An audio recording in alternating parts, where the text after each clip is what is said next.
ਸਤਿ ਸ੍ਰੀ ਅਕਾਲ ਜੀ ਸਾਰਿਆਂ ਨੂੰ। ਜਜ਼ਬਾਤੀ ਜ਼ਿੰਦਗੀ ਸਟੋਰੀ 'ਚ ਤੁਹਾਡਾ ਸਵਾਗਤ ਹੈ। ਹਾਜ਼ਰ ਹਾਂ ਇੱਕ ਨਵੀਂ ਕਹਾਣੀ ਕੰਨਿਆਦਾਨ ਦੇ ਨਾਲ। ਲਿਖਤ ਹੈ ਜੀ ਪ੍ਰਸਿੱਧ ਕਹਾਣੀਕਾਰ ਡਾਕਟਰ ਇਕਬਾਲ ਸਿੰਘ ਸਕਰਾਦੀ ਜੀ ਦੀ। ਆਸ ਕਰਦੀ ਹਾਂ ਤੁਹਾਨੂੰ ਇਹ ਕਹਾਣੀ ਬਹੁਤ ਪਸੰਦ ਆਵੇਗੀ। ਵਰਿੰਦਰ ਕੌਰ ਦੇ ਬੀਐਡ ਦੇ ਪੇਪਰ ਅਜੇ ਪੂਰੇ ਹੋਏ ਸਨ ਕਿ ਉਸਦੇ ਨਾਨਕੇ ਘਰ ਮਾਮੇ ਦੀ ਧੀ ਪੁਨੀਤ ਕੌਰ ਦਾ ਨਵਾਂ ਪਿੰਡ ਵਿਆਹ ਆ ਗਿਆ। ਕੁਝ ਤਾਂ ਪੇਪਰਾਂ ਦਾ ਮਣਾ ਮੂੰਹੀ ਭਾਰ ਸਿਰ ਤੋਂ ਲੱਥਣ ਕਾਰਨ, ਦੂਜਾ ਪੁਨੀਤ ਦੇ ਵਿਆਹ ਤੇ ਜਾਣ ਦੀ ਖੁਸ਼ੀ ਨਾਲ ਕੁੜੀ ਨੂੰ ਤਾਂ ਜਿਵੇਂ ਨਵਾਂ ਹੀ ਰੂਪ ਚੜ ਗਿਆ ਹੋਵੇ। ਧਰਤੀ ਤੇ ਉਹਦੀ ਅੱਡੀ ਨਹੀਂ ਸੀ ਲੱਗਦੀ। ਉਹ ਆਪਣੇ ਮੰਮੀ ਡੈਡੀ ਨਾਲ ਚਾਈਂ ਚਾਈਂ ਵਿਆਹ ਵਿੱਚ ਸ਼ਾਮਲ ਹੋਈ। ਵਰਿੰਦਰ ਦਾ ਰੰਗ ਗਾਜਰ ਵਰਗਾ ਲਾਲ ਸੁਰਖ ਸੀ। ਉਹਦਾ ਕੱਦ 5 ਫੁੱਟ 7 ਇੰਚ। ਸਿਹਤ ਪੱਖੋਂ ਭਰਵੇਂ ਜੁੱਸੇ ਦੀ ਹੋਣ ਕਾਰਨ ਉਹ ਸਹੀ ਅਰਥਾਂ ਵਿੱਚ ਹੀਰ ਸਲੇਟੀ ਜਾਪਦੀ।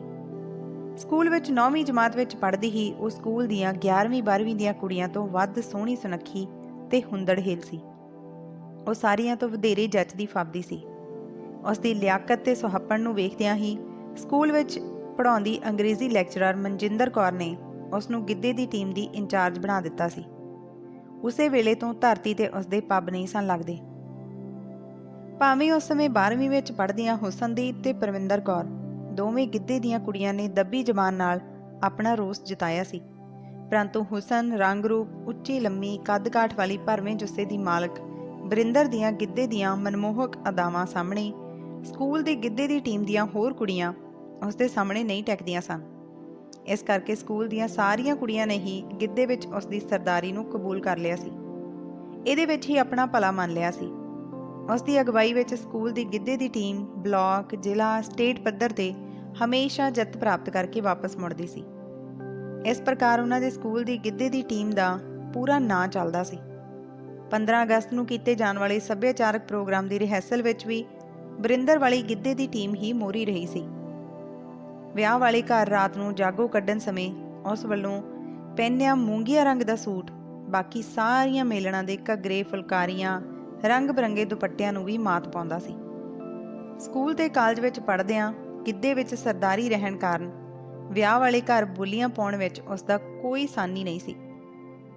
ਨਵਾਂ ਪਿੰਡ ਵਿਆਹ ਦੇਖ ਕੇ ਚੌਥੇ ਦਿਨ ਉਹ ਆਪਣੇ ਮੰਮੀ ਡੈਡੀ ਨਾਲ ਵਾਪਸ ਆਪਣੇ ਪਿੰਡ ਆ ਗਈ।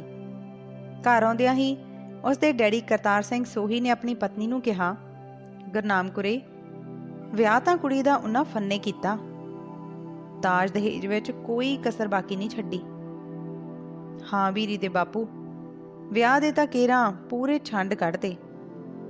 ਇੰਨਾ ਦਿੱਤ ਦੇਣ ਕੀਤਾ, ਲੋਕਾਂ ਦੀਆਂ ਅੱਖਾਂ ਹੀ ਟੱਡੀਆਂ ਰਹਿ ਗਈਆਂ, ਪਤਨੀ ਨੇ ਕਿਹਾ। ਫਿਰ ਉਸਨੇ ਇੱਧਰ ਉੱਧਰ ਨਜ਼ਰਾਂ ਘੁਮਾ ਕੇ ਪੁੱਛਿਆ, ਮੈਂ ਕਿਹਾ ਵੀਰੀ ਨਹੀਂ ਦਿੰਦੀ ਕਿਤੇ? ਨਹਾਉਣ ਗਈ ਆ ਜਾਂਦੀ ਆ ਹੁਣੇ।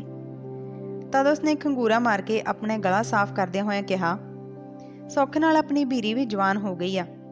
ਉੱਥੇ ਵਿਆਹ ਵਿੱਚ ਬਰਾਤ ਵੱਲੋਂ ਕਾਲੇ ਝਾੜ ਪਿੰਡ ਤੋਂ ਆਇਆ ਇੱਕ ਮੁੰਡਾ ਮੈਨੂੰ ਬੜਾ ਪਸੰਦ ਆਇਆ। ਮੈਨੂੰ ਲੱਗਦਾ ਜੇ ਕਿਤੇ ਆਪਣੀ ਵੀਰੀ ਦਾ ਉਹ ਸਾਕ ਲੈ ਲੈਣ ਤਾਂ ਸਾਰੀ ਉਮਰ ਬਹਿ ਕੇ ਰਾਜ ਕਰੇਗੀ। ਇੱਕੋ ਇੱਕ ਮੁੰਡਾ ਅਗਲਿਆਂ ਦੇ 18 ਕਿੱਲੇ ਜ਼ਮੀਨ ਆਉਂਦੀ ਹੈ ਜੱਟ ਦੇ ਪੁੱਤ ਨੂੰ, ਝੋਟੇ ਦੇ ਸਿਰ ਅਰਗੀ। ਆਪਣੇ ਹੱਥ ਦੀ ਪਹਿਲੀ ਉਂਗਲ ਨਾਲ ਆਪਣੇ ਮੱਥੇ ਤੇ ਖਾਜ ਕਰਦਿਆਂ ਉਹ ਬੋਲੀ, 18 ਏਕੜ ਤਾਂ ਠੀਕ ਹੈ ਨਾ, ਮੁੰਡਾ ਪੜ੍ਹਿਆ ਲਿਖਿਆ ਕਿੰਨਾ? ਲੈ ਹੈ, ਤਾਂ ਹੀ ਤਾਂ ਕਹਿੰਦੇ ਨੇ ਕਿ ਤੀਵੀਂ ਦੀ ਮੱਤ ਗੁੱਤ ਪਿੱਛੇ ਹੁੰਦੀ ਆ। 18 ਏਕੜ ਜ਼ਮੀਨ ਦਾ ਮਾਲਕ ਭਾਵੇਂ ਪੜ੍ਹਿਆ ਲਿਖਿਆ ਜਿੰਨਾ ਮਰਜ਼ੀ ਹੋਵੇ, ਉਹਨੇ ਕਿਹੜਾ ਕਿਤੇ ਕਿਤਾਬਾਂ ਲਿਖਣੀਆਂ ਜਾਂ ਕਿਤੇ ਨੌਕਰੀ ਕਰਨੀ ਆ। 18 ਏਕੜ ਜ਼ਮੀਨ ਦਾ ਤਾਂ ਠੇਕਾ ਹੀ ਨਹੀਂ ਮੁੱਕਦਾ, ਚਾਹੇ ਬੰਦਾ ਖੜ ਖੜ ਕੇ ਘਿਓ ਪੀਵੀ ਜਾਵੇ। ਅਜੇ ਦੋਵੇਂ ਜੀ ਇਹ ਗੱਲਾਂ ਕਰ ਹੀ ਰਹੇ ਸਨ ਕਿ ਉਸੇ ਵੇਲੇ ਵਰਿੰਦਰ ਵੀ ਨਹਾ ਕੇ ਉਹਨਾਂ ਦੇ ਕੋਲ ਆ ਗਈ। ਉਸਨੇ ਆਪਣੇ ਡੈਡੀ ਕੋਲ ਮੰਜੇ ਤੇ ਬੈਠਦਿਆਂ ਕਿਹਾ, ਡੈਡੀ ਜੀ, ਮੇਰੇ ਬੀਐਡ ਦੇ ਪੇਪਰ ਪੂਰੇ ਹੋ ਗਏ ਨੇ। ਮੇਰੀ ਬੀਐਡ ਵਾਲੀ ਸਹੇਲੀ ਕਮਲਜੀਤ ਯੂਨੀਵਰਸਿਟੀ ਪੜ੍ਹਨ ਲਈ ਜਾ ਰਹੀ ਆ। ਮੈਂ ਵੀ ਐਮਏ ਅੰਗਰੇਜ਼ੀ ਯੂਨੀਵਰਸਿਟੀ ਵਿੱਚ ਰਹਿ ਕੇ ਕਰਨਾ ਚਾਹੁੰਦੀ ਹਾਂ। ਜੇ ਤੁਹਾਡੀ ਆਗਿਆ ਹੋਵੇ ਤਾਂ ਮੈਂ ਆਪਣਾ ਫਾਰਮ ਭਰ ਦੇਵਾਂ। ਧੀ ਦੇ ਸਿਰ ਤੇ ਹੱਥ ਫੇਰਦਿਆਂ ਹੋਇਆਂ ਪਿਓ ਨੇ ਕਿਹਾ, ਦੇਖ ਪੁੱਤਰ, ਮੈਂ ਤਾਂ 12ਵੀਂ ਤੋਂ ਬਾਅਦ ਹੀ ਤੇਰਾ ਵਿਆਹ ਕਰਨਾ ਚਾਹੁੰਦਾ ਸੀ, ਪਰੰਤੂ ਤੂੰ ਕਿਹਾ ਮੈਨੂੰ ਬੀਏ ਕਰ ਲੈਣ ਦਿਓ। ਮੈਂ ਤੇਰੇ ਨਾਲ ਸਹਿਮਤੀ ਪ੍ਰਗਟਾਉਂਦਿਆਂ ਹੋਇਆਂ ਤੈਨੂੰ ਬੀਐਡ ਵੀ ਕਰਵਾ ਦਿੱਤੀ। ਨਾਲੇ ਪੁੱਤ, ਆਪਾਂ ਜੱਟ ਜ਼ਿਮੀਂਦਾਰ ਦੀਆਂ ਧੀ ਨੇ ਜ਼ਰੂਰੀ ਜਵਾਕਾਂ ਦੀਆਂ ਨਲੀਆਂ ਪੂੰਝਣੀਆਂ, ਨਾਲੇ ਜ਼ਰੂਰੀ ਮੱਥਾ ਮਾਰਨਾ ਉਹਨਾਂ ਲਾਗੀਆਂ ਤਿੱਥੀਆਂ ਦੇ ਜਵਾਕਾਂ ਨਾਲ। ਮੈਂ ਤੇਰੇ ਲਈ ਕਾਲੇ ਝਾੜ ਤੋਂ ਕਹਿੰਦੇ ਕਹਾਉਂਦੇ ਸਰਦਾਰਾਂ ਦਾ ਮੁੰਡਾ ਪਸੰਦ ਕੀਤਾ। ਕੱਲਾ ਕੱਲਾ ਪੁੱਤ ਆ, 18 ਕਿੱਲੇ ਜ਼ਮੀਨ ਆਉਂਦੀ ਆ, ਝੋਟੇ ਦੇ ਸੈਰ ਵਰਗੀ। ਮੁੰਡਾ ਦੇਖਣ ਪਾਖਣ ਨੂੰ ਇੰਨਾ ਸੋਹਣਾ ਸੁਨੱਖਾ, ਬਸ ਪੁੱਛੋ ਹੀ ਕੁਝ ਨਾ। ਮੁੰਡੇ ਨੂੰ ਦੇਖ ਕੇ ਭੁੱਖ ਲੈਂਦੀ ਆ। ਮੈਂ ਤਾਂ ਪਨੀਤ ਦੇ ਵਿਆਹ ਤੇ ਮੁੰਡੇ ਨੂੰ ਵੇਖ ਕੇ ਉਦੋਂ ਹੀ ਪਸੰਦ ਕਰ ਲਿਆ ਸੀ। ਬਾਕੀ ਪੁੱਤ ਤੂੰ ਦੱਸ ਦੇ ਆਪਣੇ ਮਨ ਦੀ ਗੱਲ। ਇੱਕ ਵਾਰੀ ਤਾਂ ਆਪਣੇ ਡੈਡੀ ਦੇ ਮੂੰਹੋਂ ਸੋਹਣਾ ਸੁਨੱਖਾ ਤੇ 18 ਕਿੱਲਿਆਂ ਦਾ ਮਾਲਕ ਮੁੰਡਾ ਸੁਣ ਕੇ ਉਸ ਦਾ ਕਮਲ ਦੇ ਫੁੱਲ ਵਾਂਗ ਖਿੜਿਆ ਚਿਹਰਾ ਸੁਰਖ ਲਾਲ ਭਾ ਮਾਰਨ ਲੱਗ ਪਿਆ। ਫਿਰ ਉਸਦੇ ਆਪਣੇ ਜਵਾਨੀ ਦੇ ਮਚਲਦੇ ਭਾਵਾਂ ਨੂੰ ਅੰਦਰੋਂ ਅੰਦਰੀ ਦਬਾ ਕੇ ਪੁੱਛਿਆ, ਡੈਡੀ ਭਲਾ ਮੁੰਡਾ ਪੜ੍ਹਿਆ ਲਿਖਿਆ ਕਿੰਨਾ? ਆਪਣੀ ਧੀ ਦੇ ਸਵਾਲ ਨੂੰ ਸੁਣ ਕੇ ਉਹ ਬੋਲਿਆ, ਪੁੱਤ ਤੈਨੂੰ ਦੱਸਿਆ ਤਾਂ ਹੈ ਕਿ ਉਹ 18 ਕਿੱਲਿਆਂ ਦਾ ਮਾਲਕ ਹੈ। ਪੜ੍ਹਾਈ ਲਿਖਾਈ ਕਰਾ ਕੇ ਆਪਾਂ ਕਿਹੜਾ ਉਹਨੂੰ ਬੈਂਕ 'ਚ ਨੋਟ ਗਿਣ ਲਾਉਣਾ। 18 ਕਿੱਲੇ ਠੇਕੇ ਤੇ ਦੇ ਕੇ ਦੋਵੇਂ ਜੀ ਸੁੱਖ ਨਾਲ ਰੋਟੀ ਖਾਇਓ। ਉਂਝ ਮੈਨੂੰ ਮੁੰਡੇ ਦੇ ਪਿਓ ਨੇ ਇਹ ਤਾਂ ਦੱਸਿਆ ਸੀ ਕਿ ਸਕੂਲ ਵਿੱਚੋਂ 12ਵੀਂ ਪਾਸ ਕੀਤੀ ਆ। ਬਾਕੀ ਪੁੱਤ ਇਹ ਪੜ੍ਹਾਈਆਂ ਲਿਖਾਈਆਂ ਤਾਂ ਉਹਨਾਂ ਲੋਕਾਂ ਲਈ ਨੇ ਜਿਨ੍ਹਾਂ ਕੋਲੇ ਕੋਈ ਜੱਦੀ ਪੁਸ਼ਤੀ ਜ਼ਮੀਨ ਜਾਇਦਾਦ ਨਹੀਂ ਹੈਗੀ। ਤਕੜੇ ਸਰਦਾਰਾਂ ਦੇ ਪੁੱਤ ਤਾਂ 10-12 ਜਮਾਤਾਂ ਪੜ੍ਹ ਜਾਣ ਤਾਂ ਬਥੇਰੀਆਂ ਹੁੰਦੀਆਂ। ਨਾਲੇ ਜੱਟ ਜ਼ਿਮੀਂਦਾਰਾਂ ਤੇ ਸਰਦਾਰਾਂ ਦੇ ਪੁੱਤਾਂ ਨੇ ਤਾਂ ਐਸ਼ ਕਰਨੀ ਹੁੰਦੀ ਆ, ਜਿਹੜੀ ਧੁਰੋਂ ਲਿਖੀ ਆਉਂਦੀ ਆ। ਆਪਣੇ ਡੈਡੀ ਦੀਆਂ ਸਰਮਾਏਦਾਰੀ ਵਾਲੀਆਂ ਸਾਰੀਆਂ ਗੱਲਾਂ ਸੁਣ ਕੇ ਕੁੜੀ ਬੋਲੀ, ਡੈਡੀ ਘੱਟ ਪੜ੍ਹੇ ਮੁੰਡੇ ਨਾਲ ਮੇਰੇ ਵਿਚਾਰ ਨਹੀਂ ਉਹ ਮਿਲਣੇ। ਮੈਂ ਹਮੇਸ਼ਾ ਤੁਹਾਡੇ ਹਰੇਕ ਹੁਕਮ ਅੱਗੇ ਆਪਣਾ ਸੀਸ ਝੁਕਾਇਆ ਹੈ। ਜੇਕਰ ਮੇਰੇ ਦਿਲ ਦੀ ਪੁੱਛੋ ਤਾਂ ਇਹ ਰਿਸ਼ਤਾ ਤਾਂ ਰਹਿਣ ਹੀ ਦਿਓ। ਬਾਕੀ ਤੁਸੀਂ ਆਪ ਸਿਆਣੇ ਤੇ ਤਜਰਬੇਕਾਰ ਹੋ। ਇੰਨਾ ਕਹਿ ਕੇ ਉਹ ਉੱਥੋਂ ਉੱਠ ਕੇ ਅੰਦਰ ਚਲੀ ਗਈ। ਹੁਣ ਤੱਕ ਕੋਲ ਬੈਠੀ ਗੁਰਨਾਮ ਪਿਓ ਦੀਆਂ ਸਾਰੀਆਂ ਗੱਲਾਂ ਚੁੱਪਚਾਪ ਸੁਣਦੀ ਰਹੀ ਸੀ। ਧੀ ਦਾ ਉੱਠ ਕੇ ਜਾਂਦੀ ਦਾ ਉਤਰਿਆ ਚਿਹਰਾ ਉਹਦੀ ਮਾਂ ਨੇ ਵੇਖ ਲਿਆ ਸੀ, ਪੜ੍ਹ ਵੀ ਲਿਆ ਸੀ। ਆਖਰ ਇੱਕ ਮਾਂ ਹੀ ਆਪਣੀ ਧੀ ਦੇ ਹਿਰਦੇ ਨੂੰ ਪੜ੍ਹ ਸਕਦੀ ਆ, ਉਸ ਦੇ ਦਿਲ ਦੀ ਥਾਂ ਪਾ ਸਕਦੀ ਆ। ਉਹਨੇ ਬੀਰੀ ਦੇ ਡੈਡੀ ਨੂੰ ਕਿਹਾ, ਦੇਖ ਬੀਰੀ ਦੇ ਡੈਡੀ, ਜੇ ਮੇਰੀ ਪੁੱਛਦਾ ਤਾਂ ਕੁੜੀ ਨੂੰ ਇਹ ਮੁੰਡਾ ਪੂਰਾ ਭਰ ਵੀ ਪਸੰਦ ਨਹੀਂ। ਦੂਜਾ ਆਪਣੀ ਕੁੜੀ 'ਚ ਕੋਈ ਕਿਹੜਾ ਕਾਜਾ ਬਈ ਮੱਲੋ ਮੱਲੀ ਉਹਨੂੰ ਕਿਤੇ ਸੁੱਟ ਦਈਏ। ਚੰਗੇ ਪੜ੍ਹੇ ਲਿਖੇ ਜ਼ਮੀਨ ਜਾਇਦਾਦ ਵਾਲੇ ਅਫਸਰ ਲੱਗੇ ਮੁੰਡੇ ਹੋਰ ਬਥੇਰੇ ਮਿਲ ਜਾਣਗੇ। ਜੇ ਮੇਰੀ ਮੰਨਦਾ ਤਾਂ ਇਹ ਮੁੰਡੇ ਦੀ ਤਾਂ ਘਰ ਵਿੱਚ ਗੱਲ ਹੀ ਨਾ ਛੇੜ। ਆਪਣੀ ਘਰਵਾਲੀ ਦੀਆਂ ਗੱਲਾਂ ਸੁਣ ਕੇ ਗੁੱਸੇ ਵਿੱਚ ਭੜਕ ਕੇ ਉਹ ਬੋਲਿਆ, ਤੁਹਾਡੀ ਜਨਾਨੀਆਂ ਦੀ ਮੱਤ ਤਾਂ ਗਿੱਚੀ ਪਿੱਛੇ ਹੁੰਦੀ ਆ। ਤੁਹਾਨੂੰ ਕੀ ਪਤਾ ਦੁਨੀਆ ਕਿੱਥੇ ਵਸਦੀ ਆ। ਤੁਸੀਂ ਦੋਵੇਂ ਮਾਂ ਧੀ ਕੰਨ ਖੋਲ ਕੇ ਸੁਣ ਲਓ ਮੇਰੀ ਗੱਲ। ਚਾਹੇ 30 ਕਾਲ ਦੁਨੀਆ ਇੱਧਰ ਦੀ ਉੱਧਰ ਹੋ ਜੇ, ਬੀਰੀ ਨੂੰ ਤਾਂ ਮੈਂ ਕਾਲੇ ਝਾੜ ਵਾਲੇ ਮੁੰਡੇ ਨਾਲ ਹੀ ਵਿਆਹੂੰਗਾ। ਉਹ ਆਪਣੇ ਘਰ ਵਾਲੇ ਦੀ ਧਮਕੀ ਨੁਮਾ ਹੁਕਮ ਸੁਣ ਕੇ ਚੁੱਪ ਹੋ ਗਈ ਸੀ। ਉਹ ਉਸੇ ਵੇਲੇ ਆਪਣਾ ਬੁਲਟ ਮੋਟਰਸਾਈਕਲ ਲੈ ਕੇ ਘਰੋਂ ਨਿਕਲ ਗਿਆ ਸੀ। ਉਹ ਬਰਾਂਡੇ ਵਿੱਚ ਉੱਠ ਕੇ ਅੰਦਰ ਆਪਣੀ ਧੀ ਕੋਲ ਚਲੀ ਗਈ। ਕੁੜੀ ਮੰਜੇ ਤੇ ਮੂਧੇ ਮੂੰਹ ਲੰਮੀ ਪਈ ਸੀ। ਉਸਨੇ ਆਪਣੀ ਧੀ ਦੇ ਨਾਲ ਮੰਜੇ ਤੇ ਬੈਠਦਿਆਂ ਹੋਇਆਂ ਕਿਹਾ, ਦੇਖ ਧੀਏ, ਤੇਰੇ ਪਿਓ ਦੇ ਅੜੀਅਲ ਵਤੀਰੇ ਦਾ ਤਾਂ ਤੈਨੂੰ ਪਤਾ ਹੀ ਆ। ਇਸ ਲਈ ਮੇਰੀ ਰਾਣੀ ਧੀ, ਤੂੰ ਇਸ ਤਰ੍ਹਾਂ ਦਿਲ ਨਾ ਸੱਟ। ਜੇ ਮੁੰਡਾ ਘੱਟ ਪੜ੍ਹਿਆ ਲਿਖਿਆ ਤਾਂ ਕੀ ਆ, ਬਸ ਮੁੰਡਾ ਹਾਣ ਪ੍ਰਵਾਨ ਹੋਣਾ ਚਾਹੀਦਾ। ਉਹ ਲੰਮੀ ਪਈ ਉੱਠ ਕੇ ਬੈਠ ਗਈ। ਉਹਨੇ ਮਾਂ ਦਾ ਹੱਥ ਆਪਣੇ ਹੱਥਾਂ ਵਿੱਚ ਫੜਦਿਆਂ ਕਿਹਾ, ਮੰਮਾ, ਜੇ 12ਵੀਂ ਪਾਸ ਮੁੰਡੇ ਨਾਲ ਹੀ ਮੈਨੂੰ ਵਿਆਹੁਣਾ ਸੀ, ਫਿਰ ਮੈਨੂੰ ਇੰਨਾ ਪੜ੍ਹਾਉਣਾ ਲਿਖਾਉਣਾ ਕਾਹਦੇ ਲਈ ਸੀ। ਧੀ ਦੀ ਗੱਲ ਸੁਣ ਮਾਂ ਨਿਰਉੱਤਰ ਹੋ ਗਈ ਸੀ। 6 ਮਹੀਨਿਆਂ ਬਾਅਦ ਨਵੰਬਰ ਦੇ ਪਹਿਲੇ ਹਫ਼ਤੇ ਵਰਿੰਦਰ ਦਾ ਵਿਆਹ ਪੂਰੇ ਸ਼ਾਹੀ ਠਾਠ ਬਾਠ ਨਾਲ ਕਾਲੇ ਝਾੜ ਦੇ ਸਰਦਾਰਾਂ ਦੇ ਪੁੱਤ ਕਰਨੈਲ ਸਿੰਘ ਨਾਲ ਹੋ ਗਿਆ। ਸਰਦਾਰ ਨੇ ਆਪਣੀ ਇਕਲੌਤੀ ਧੀ ਨੂੰ ਦਾਜ ਦਹੇਜ ਦੇਣ ਵਿੱਚ ਕੋਈ ਕਸਰ ਬਾਕੀ ਨਾ ਛੱਡੀ। ਉਸ ਵੱਲੋਂ ਧੀ ਦੇ ਕੀਤੇ ਵਿਆਹ ਦੀ ਚਰਚਾ ਆਪਣੇ ਪਿੰਡ ਤੋਂ ਇਲਾਵਾ ਆਲੇ ਦੁਆਲੇ ਦੇ ਪਿੰਡਾਂ ਵਿੱਚ ਵੀ ਕਈ ਮਹੀਨੇ ਹੁੰਦੀ ਰਹੀ। ਵਿਆਹ ਤੋਂ ਅਗਲੀ ਰਾਤ ਵਰਿੰਦਰ ਨੂੰ ਉਸਦੇ ਸਹੁਰੇ ਘਰ ਵਿੱਚੋਂ ਕਰਨੈਲ ਦੇ ਚਾਚੇ ਦੀ ਵਿਆਹੀ ਵਰੀ ਧੀ ਗੁਰਦੀਪ ਕੌਰ ਉਸ ਨੂੰ ਸ਼ਗਨਾਂ ਵਾਲੀ ਸੁਹਾਗਰਾਤ ਮਨਾਉਣ ਲਈ ਸਜੇ ਸੰਵਾਰੇ ਬੈੱਡਰੂਮ ਵਿੱਚ ਲੈ ਆਈ। ਗੁਰਦੀਪ ਨੂੰ ਵਿਆਹ ਵਿੱਚ ਆਈ ਨੂੰ ਪਤਾ ਹੀ ਨਾ ਲੱਗਾ ਕਿ ਉਸਦੀ ਹੋਣ ਵਾਲੀ ਭਾਬੀ ਬਹੁਤ ਜ਼ਿਆਦਾ ਸੋਹਣੀ ਸੁਨੱਖੀ, ਉੱਚੀ ਲੰਮੀ, ਕੱਦਾਵਰ ਤੇ ਚੰਗੀ ਪੜ੍ਹੀ ਲਿਖੀ ਮੁਟਿਆਰ ਆ।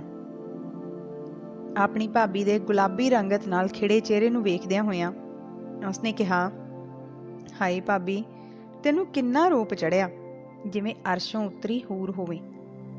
ਫਿਰ ਉਸਨੇ ਆਪਣੇ ਮਨ ਹੀ ਮਨ ਸੋਚਿਆ, ਕਾਸ਼ ਜੇ ਕਿਤੇ ਰੰਗ ਰੂਪ, ਹੁਸਨ, ਜਵਾਨੀ, ਖੂਬਸੂਰਤੀ ਦੇ ਨਾਲ ਨਾਲ ਰੱਬ ਸੱਚਾ ਭਾਬੀ ਦੀ ਕਿਸਮਤ ਵੀ ਚੰਗੀ ਲਿਖ ਦਿੰਦਾ। ਇਹ ਸੋਚਦਿਆਂ ਸੋਚਦਿਆਂ ਉਸਦੀਆਂ ਅੱਖਾਂ ਵਿੱਚ ਪਾਣੀ ਸਿਮ ਆਇਆ ਸੀ। ਉਹ ਆਪਣੀ ਭਾਬੀ ਨੂੰ ਕੁਝ ਵੀ ਕਹੇ ਬਿਨਾਂ ਆਪਣੇ ਦੁਪੱਟੇ ਨਾਲ ਅੱਖਾਂ ਪੂੰਝਦੀ ਕਮਰੇ ਵਿੱਚੋਂ ਬਾਹਰ ਚਲੀ ਗਈ ਸੀ। ਨਵੀਂ ਵਿਆਹਲੀ ਬਰਿੰਦਰ ਸੋਹਣੀ ਸਜੀ ਸੇਜ ਤੇ ਚੌਂਕੜੀ ਮਾਰ ਕੇ ਅੱਖਾਂ ਬੰਦ ਕਰਕੇ ਬੈਠੀ ਆਉਣ ਵਾਲੇ ਹਸੀਨ ਪਲਾਂ ਦੀ ਕਲਪਨਾ ਵਿੱਚ ਗੁਆਚ ਗਈ। ਉਸਨੂੰ ਪਤਾ ਹੀ ਨਾ ਲੱਗਾ ਕਿ ਕਦੋਂ ਖਿਆਲਾਂ ਵਿੱਚ ਖੋਈ ਹੋਈ ਦੀ ਉਸਦੀ ਅੱਖ ਲੱਗ ਗਈ। ਉਸੇ ਵੇਲੇ ਕਰਨੈਲ ਸਿੰਘ ਕਮਰੇ ਅੰਦਰ ਆ ਵੜਿਆ। ਬਹੁਤੀ ਸ਼ਰਾਬ ਦੇ ਨਸ਼ੇ ਕਾਰਨ ਉਸਦਾ ਠੇਡਾ ਡਬਲ ਬੈੱਡ ਦੇ ਨਾਲ ਪਈ ਸਟੂਲ ਤੇ ਜਾ ਵੱਜਿਆ। ਸਟੂਲ ਦੇ ਕੰਧ ਨਾਲ ਵੱਜਣ ਕਰਕੇ ਖੜਕਾ ਵਧੇਰੇ ਹੋਣ ਕਾਰਨ ਬਰਿੰਦਰ ਦੀ ਅੱਖ ਖੁੱਲ ਗਈ ਸੀ। ਫਿਰ ਉਸਨੂੰ ਚੇਤਾ ਆਇਆ ਕਿ ਉਹ ਤਾਂ ਕੋਈ ਬਹੁਤਾ ਹੀ ਹੁਸੀਨ ਤੇ ਰੰਗੀਨ ਸੁਪਨਾ ਵੇਖ ਰਹੀ ਸੀ। ਉਹ ਯਕਦਮ ਬੈੱਡ ਤੋਂ ਉੱਠੀ, ਦੁਪੱਟੇ ਨਾਲ ਆਪਣਾ ਸਿਰ ਢਕਿਆ, ਉੱਠ ਕੇ ਸ਼ਰਾਬੀ ਪਤੀ ਨੂੰ ਸੰਭਾਲਣ ਦੀ ਕੋਸ਼ਿਸ਼ ਕਰਨ ਲੱਗੀ। ਤਦ ਤੱਕ ਉਹ ਮੁੱਦੇ ਮੂੰਹ ਬੈੱਡ ਉੱਤੇ ਡਿੱਗ ਚੁੱਕਾ ਸੀ। ਉਸਨੇ ਉਹਦੇ ਪੈਰਾਂ ਵਿੱਚ ਪਾਈ ਜੁੱਤੀ ਉਤਾਰ ਕੇ ਪਾਸੇ ਰੱਖ ਦਿੱਤੀ। ਉਸਨੇ ਆਪਣੇ ਸਿਰ ਨੂੰ ਛੰਡਿਆ।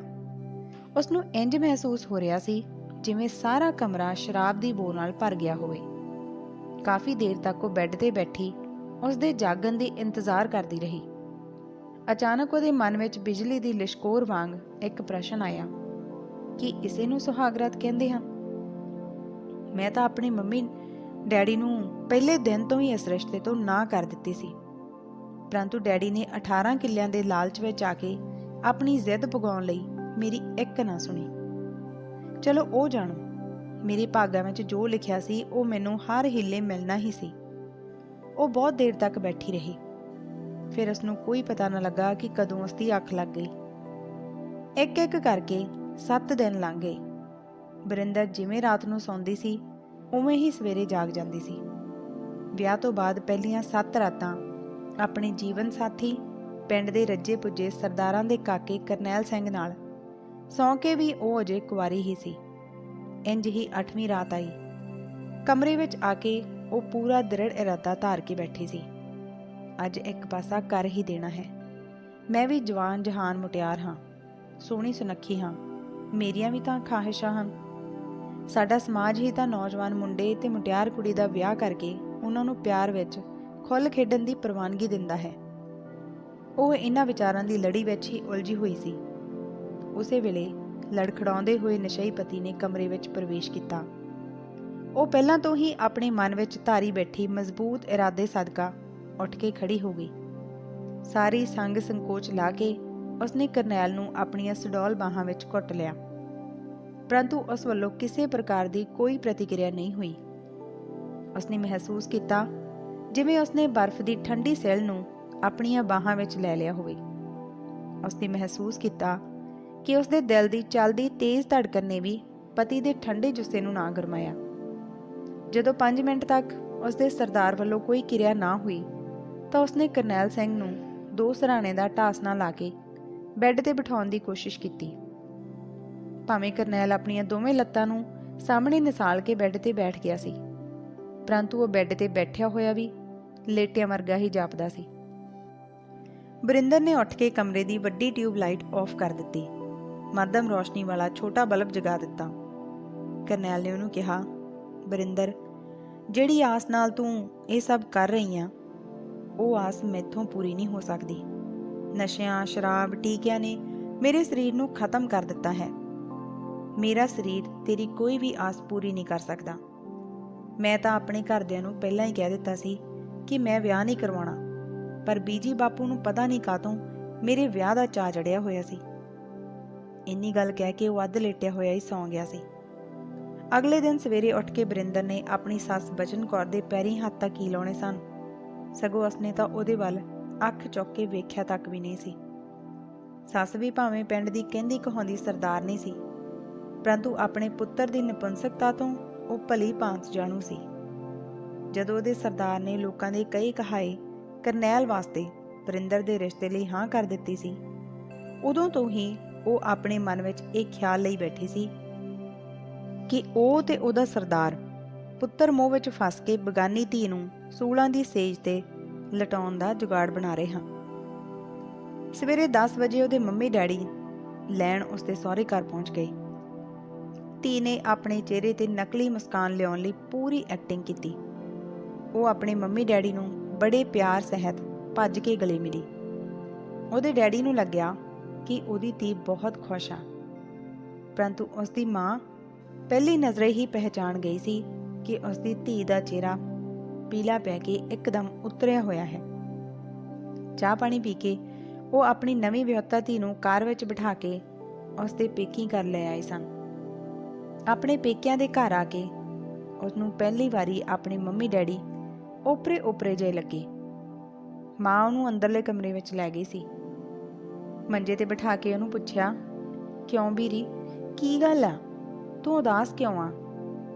तद उन्हें तिरछी नज़र नाल अपनी माँ के चेहरे नूं तक्या। वो एक भेद भरी मुस्कुराहट अपने चेहरे ते लिआउंदियां होइयां बोली, मम्मी मैं उदास किवें हो सकदी हां? मेरे सरदार डैडी ने मेरे लिए वड्डे सरदारां दा 18 किल्लियां दा मालक मुंडा लभ के उस नाल बड़ी शान नाल विआह कीता है। मैं उदास किवें हो सकदी हां? आखिर 18 किल्लियां दा मालक मुंडा अपनी तीवी नूं भुख नाल थोड़ा मरन देऊगा। पर मां, तू भी तां किसे वेले जवान जहान मुटियार जट्टी सी। डैडी नूं तां 18 किल्लियां तो सिवाय होर कुछ भी विखाई नहीं सी दिंदा। तैनूं तां पता सी। मां, कोई भी मुटियार अपनी हान दे मर्द नाल झुग्गी झौंपड़ी विच रह के अद्धी रोटी खा के भी आराम ते चैन दी नींद सौ लैंदी आ, परंतु ना मर्द पति नाल उसनूं वधिया तो वधिया गद्देदार पलंग भी सूलां दी सेज लगदे ने। मम्मा, तुसी मेरे नाल ये धोखा क्यों कीता? तुसी मेरी जिंदगी क्यों बर्बाद कीती? कुड़ी ने रोंदियां होए अपने चेहरे नूं सराणे विच छुपा लिया। मां ने उहदे वालां विच हत्थ फेरिया, उसनूं दिलासा दिता, फिर बोली, बीरी पुत्त, तू फिकर ना कर, बस हुण तैनूं उस घर च दोबारा जाण दी लोड़ नहीं। मैं तेरे डैडी नाल गल करके हुणे ही तोड़ विछोड़ा कर देना। बस तू हौसला रख, हिम्मत ना हार। नहीं मम्मा, मैं साहिब श्री गुरु ग्रंथ साहिब जी की हजूरी विच उस बंदे नूं अपने सिर दा साईं कबूल किया। मैं दुनिया वालों तां झूठी पई ही हाँ, परंतु मैं अपने गुरु वालों कदे भी झूठी नहीं पै सकदी। मां, अज तां तू ये गल कह दित्ती, फिर दोबारा इहो जिहा कदे सोचना भी नहीं। कुड़ी ने पूरी दृढ़ता नाल कहा। उसनूं अपने पेकी घर आया जे 2 दिन बीते सन, उसने महसूस किया कि उहदे इस घर विच रहण नाल उहदे मम्मी डैडी उसनूं अपनी अखां दे सामने उदास देख के वो भी दुखी हो रहे हैं। इसलिए उसने अपने सहुरे वापस घर जाण दा फैसला कर लिया। शाम नूं 7 बजे उहदे डैडी घर आए। उन्हें अपने डैडी नूं आख्या, डैडी जेकर तुहाडी आग्या होवे तां मैं कल नूं अपने घर वापस जाना चाहुंदी हां। नाले उत्थे मेरे बीजी बापू जी मेरे उस घर विच ना होण कारण उदास हो गए होणगे। नाले धी तां अपने सहुरे घर ही वसदी रसदी चंगी लगदी आ। विआह तो बाद पेका घर तां 1-2 दिन फेरा ही ठीक रहिंदा। 2 दिन पहलां उहदी घरवाली ने काले झाड़ वाले प्रोहणे संबंधी सारी गल दस दित्ती सी। तद वो तां अपना सिर ही फड़ के बह गया सी। वो अपने मन विच वार-वार पछता रिहा सी। उन्हें बिना चंगी तरह घोख पड़ताल कीतियां अपनी धी नूं क्यों बलदी अग विच धक्का दे दिता? क्यों उसने 18 किल्लियां दे लालच विच आके अपने सोने वर्गी धी दी जिंदगी खराब कर दित्ती? क्यों वो मुंडे दी बाहरी दिख देख के उसते डुल गया सी? विआह तो 1 हफ्ते अंदर ही उसकी धी दा चेहरा पीला पै गया सी। जिहड़ी लाली ते खुशी वो अपनी धी दे चेहरे ते विआह तो पहलां देखदा सी, वो हुण किधरे अलोप हो चुकी सी। उसने अपनी धी दियां उदास ते विरान अखां विच वेखदियां होइयां कहा, पुत्त बीरी, जेकर तैनूं उस घर विच खुशी नहीं मिली तद उत्थे जाके भी की करना? जदों सारा कसूर ही उन्हां दे मुंडे विच आ, तद छड्ड छुड़ाई दा सानूं काहदा मिहणा? असीं तां सगों विआह ते कीते खर्चे तो इलावा उन्हां तों हरजाना भी लवांगे। तू पुत्त उत्थे जाण दी तां हुण गल ही छड्ड दे। आपां नूं तोड़ विछोड़ा ही करना पवेगा। दुनिया विच मुंडियां दा किहड़ा घाटा? आपां किसे चंगी थां तेरा दोबारा विआह कर देंगे। उसने अपने डैडी दियां कईयां गईयां सारियां गल्लां बड़े गौर नाल सुनियां। उपरंत ओह बोली, डैडी, तुसी अपने वल्लों बहुत सोच विचार करके मेरा विआह कीता। माँ प्यो अपनी धी दा हमेशा चंगा ही लोड़दे हन। अगे मेरी किस्मत आ, मैनूं जो मिलना सी वो मिल गया। बाकी डैडी, किसे होर थां मेरा विआह करन बारे तां कदे सुपने विच भी ना सोचना। क्यों जो मैं तुहाडी धी हाँ, मैनूं मेरे धर्मी बाबल ने एक वारी जिहदे लड़ ला दिता, मैं अपनी पूरी जिंदगी उसे नाल बिता देंगी। ਡੈਡੀ, ਕਿਸੇ ਹੋਰ ਬਾਰੇ ਤਾਂ ਮੇਰੇ ਲਈ ਸੋਚਣਾ ਵੀ ਪਾਪ ਆ। ਬਸ ਤੁਸੀਂ ਕਿਸੇ ਪ੍ਰਕਾਰ ਦਾ ਕੋਈ ਸੰਸਾ ਨਾ ਕਰੋ। ਹੁਣ ਜਦੋਂ ਵੀ ਤੁਸੀਂ ਆਪਣੀ ਧੀ ਨੂੰ ਮਿਲੋਗੇ, ਉਹ ਤੁਹਾਨੂੰ ਖਿੜੇ ਚਿਹਰੇ ਨਾਲ ਹੀ ਮਿਲੇਗੀ। ਤੁਸੀਂ ਆਪਣੀ ਧੀ ਦੇ ਚਿਹਰੇ ਤੇ ਕਦੇ ਵੀ ਕਿਸੇ ਗਮ ਜਾਂ ਦਰਦ ਦਾ ਭਾਵ ਨਹੀਂ ਵੇਖੋਗੇ। ਬਸ ਤੁਸੀਂ ਮੈਨੂੰ ਆਗਿਆ ਦਿਓ, ਮੈਂ ਆਪਣੇ ਸਰਦਾਰ ਨੂੰ ਸੁਨੇਹਾ ਲਾ ਦਿਆਂ, ਉਹ ਮੈਨੂੰ ਕੱਲ ਨੂੰ ਆ ਕੇ ਲੈ ਜਾਣ। ਉਹ ਆਪਣੇ ਮਨ ਤੇ ਬਹੁਤ ਜ਼ਿਆਦਾ ਭਾਰ ਪਾਉਂਦਿਆਂ ਹੋਇਆ ਬੋਲਿਆ, ਚਲੋ ਠੀਕ ਆ ਪੁੱਤ, ਜਿਵੇਂ ਤੇਰੀ ਮਰਜ਼ੀ ਆ, ਤੂੰ ਲਾ ਦੇ ਸੁਨੇਹਾ ਕਰਨੈਲ ਸਿੰਘ ਨੂੰ। ਅਗਲੇ ਦਿਨ 11 ਕੁ ਵਜੇ ਕਰਨੈਲ ਆਪਣੀ ਪਤਨੀ ਨੂੰ ਆਪਣੇ ਪਿੰਡ ਲੈ ਗਿਆ। ਆਪਣੇ ਸਹੁਰੇ ਘਰ ਆ ਕੇ ਉਸਨੇ ਆਪਣੇ ਮਨ ਨੂੰ ਸਮਝਾ ਲਿਆ ਸੀ ਕਿ ਵਿਆਹੁਤਾ ਔਰਤ ਵਾਲੀਆਂ ਖੁਸ਼ੀਆਂ ਤੇ ਆਨੰਦ ਸ਼ਾਇਦ ਉਹਦੇ ਵਾਸਤੇ ਬਣੇ ਹੀ ਨਹੀਂ ਹਨ। ਹੁਣ ਉਹਨੇ ਆਪਣੇ ਮਨ ਵਿਚਲੀ ਸਾਰੀ ਕੁੜੱਤਣ ਦੂਰ ਕਰ ਲਈ ਸੀ। ਉਹ ਆਪਣੀ ਸੱਸ ਮਹਿੰਦਰ ਕੌਰ ਤੇ ਸਹੁਰੇ ਅਜੀਤ ਸਿੰਘ ਨੂੰ ਪੂਰਾ ਆਦਰ ਮਾਣ ਦੇਣ ਲੱਗ ਪਈ ਸੀ। ਸੱਸ ਦੇ ਆਪਣੇ ਅੰਦਰ ਦਾ ਪਾਲਾ ਉਹਨੂੰ ਮਾਰਦਾ ਹੀ ਸੀ, ਪਰੰਤੂ ਫਿਰ ਵੀ ਆਪਣੀ ਨੂੰਹ ਦੇ ਸੁਭਾਅ ਤੇ ਬਦਲੇ ਹੋਏ ਤੌਰ ਤਰੀਕੇ ਤੋਂ ਉਹ ਬਹੁਤ ਜ਼ਿਆਦਾ ਖੁਸ਼ ਸੀ। ਇੱਕ ਦਿਨ ਦੁਪਹਿਰ ਵੇਲੇ ਦੋਵੇਂ ਸੱਸ ਨੂੰ ਇਕੱਠੀਆਂ ਬੈਠੀਆਂ ਸਨ। ਉਸਨੇ ਆਪਣੀ ਸੱਸ ਨੂੰ ਕਿਹਾ, ਬੀਜੀ, ਮੈਂ BA B.Ed ਤਾਂ ਪੇਕੇ ਘਰ ਰਹਿੰਦਿਆਂ ਹੀ ਪਾਸ ਕਰ ਲਈ ਸੀ। ਹੁਣ ਜੇਕਰ ਤੁਹਾਡੀ ਇਜਾਜ਼ਤ ਹੋਵੇ ਤਾਂ ਮੈਂ ਅੰਗਰੇਜ਼ੀ ਵਿਸ਼ੇ ਦਾ ਟੈਟ ਦਾ ਟੈਸਟ ਦੀ ਤਿਆਰੀ ਕਰ ਲਵਾਂ। ਟੈਸਟ ਕਲੀਅਰ ਕਰਨ ਨਾਲ ਮੈਨੂੰ ਅੰਗਰੇਜ਼ੀ ਮਿਸਟਰੈਸ ਦੀ ਜੌਬ ਮਿਲ ਸਕਦੀ ਆ। ਸੱਸ ਨੇ ਸੋਚਿਆ ਕਿ ਜਦੋਂ ਦੀ ਇਹ ਇਸ ਘਰ ਵਿੱਚ ਵਿਆਹ ਕੇ ਲਿਆਂਦੀ ਆ, ਇਹਨੇ ਕੋਈ ਖੁਸ਼ੀ ਜਾਂ ਸੁੱਖ ਤਾਂ ਮਾਣਿਆ ਹੀ ਨਹੀਂ ਆ। ਹੁਣ ਜੇਕਰ ਪੜ੍ਹਨ ਨਾਲ ਇਹਨੂੰ ਕੋਈ ਤਸੱਲੀ ਜਾਂ ਖੁਸ਼ੀ ਮਿਲਦੀ ਆ ਤਾਂ ਇਹਦੇ ਵਿੱਚ ਸਾਨੂੰ ਕੀ ਉਜ਼ਰ ਆ। ਉਸਨੇ ਉਸੇ ਵੇਲੇ ਆਪਣੀ ਨੂੰਹ ਨੂੰ ਅੱਗੇ ਪੜ੍ਹਨ ਲਈ ਹਾਮੀ ਭਰ ਦਿੱਤੀ। ਲਗਭਗ 1 ਮਹੀਨੇ ਬਾਅਦ ਸਰਕਾਰ ਵੱਲੋਂ ਟੈਟ ਦਾ ਟੈਸਟ ਲੈਣ ਲਈ ਇਸ਼ਤਿਹਾਰ ਜਾਰੀ ਕਰ ਦਿੱਤਾ ਗਿਆ। 3 ਮਹੀਨੇ ਬਾਅਦ ਐਤਵਾਰ ਵਾਲੇ ਦਿਨ ਗਵਰਨਮੈਂਟ ਮਹਿੰਦਰਾ ਕਾਲਜ ਪਟਿਆਲਾ ਵਿੱਚ ਬਰਿੰਦਰ ਦਾ ਅੰਗਰੇਜ਼ੀ ਵਿਸ਼ੇ ਦਾ ਟੈਟ ਦਾ ਟੈਸਟ ਹੋਇਆ। 1 ਹਫ਼ਤੇ ਬਾਅਦ ਹੀ ਪਾਸ ਪ੍ਰੀਖਿਆਰਥੀਆਂ ਦਾ ਨਤੀਜਾ ਘੋਸ਼ਿਤ ਕਰ ਦਿੱਤਾ ਗਿਆ ਸੀ। ਉਸਨੇ ਪਹਿਲੀ ਵਾਰੀ ਵਿੱਚ ਹੀ ਟੈਟ ਦਾ ਟੈਸਟ ਕਲੀਅਰ ਕਰ ਲਿਆ ਸੀ, ਜਿਸ ਦੀ ਉਸਨੂੰ ਬਹੁਤ ਜ਼ਿਆਦਾ ਖੁਸ਼ੀ ਹੋਈ ਸੀ। ਅਗਲੇ 6 ਮਹੀਨਿਆਂ ਬਾਅਦ ਪੰਜਾਬ ਸਰਕਾਰ ਸਿੱਖਿਆ ਵਿਭਾਗ ਵੱਲੋਂ ਸਕੂਲਾਂ ਵਿੱਚ ਖਾਲੀ ਪਈਆਂ ਅਸਾਮੀਆਂ ਲਈ ਇਸ਼ਤਿਹਾਰ ਕੱਢਿਆ ਗਿਆ। ਟੈਟ ਪਾਸ ਵਿਦਿਆਰਥੀਆਂ ਕੋਲੋਂ ਦਰਖਾਸਤਾਂ ਦੀ ਮੰਗ ਕੀਤੀ ਗਈ। ਲਗਭਗ 1 ਮਹੀਨੇ ਤੱਕ ਵੱਖ-ਵੱਖ ਵਿਸ਼ਿਆਂ ਦੀ ਇੰਟਰਵਿਊ ਚੱਲਦੀ ਰਹੀ।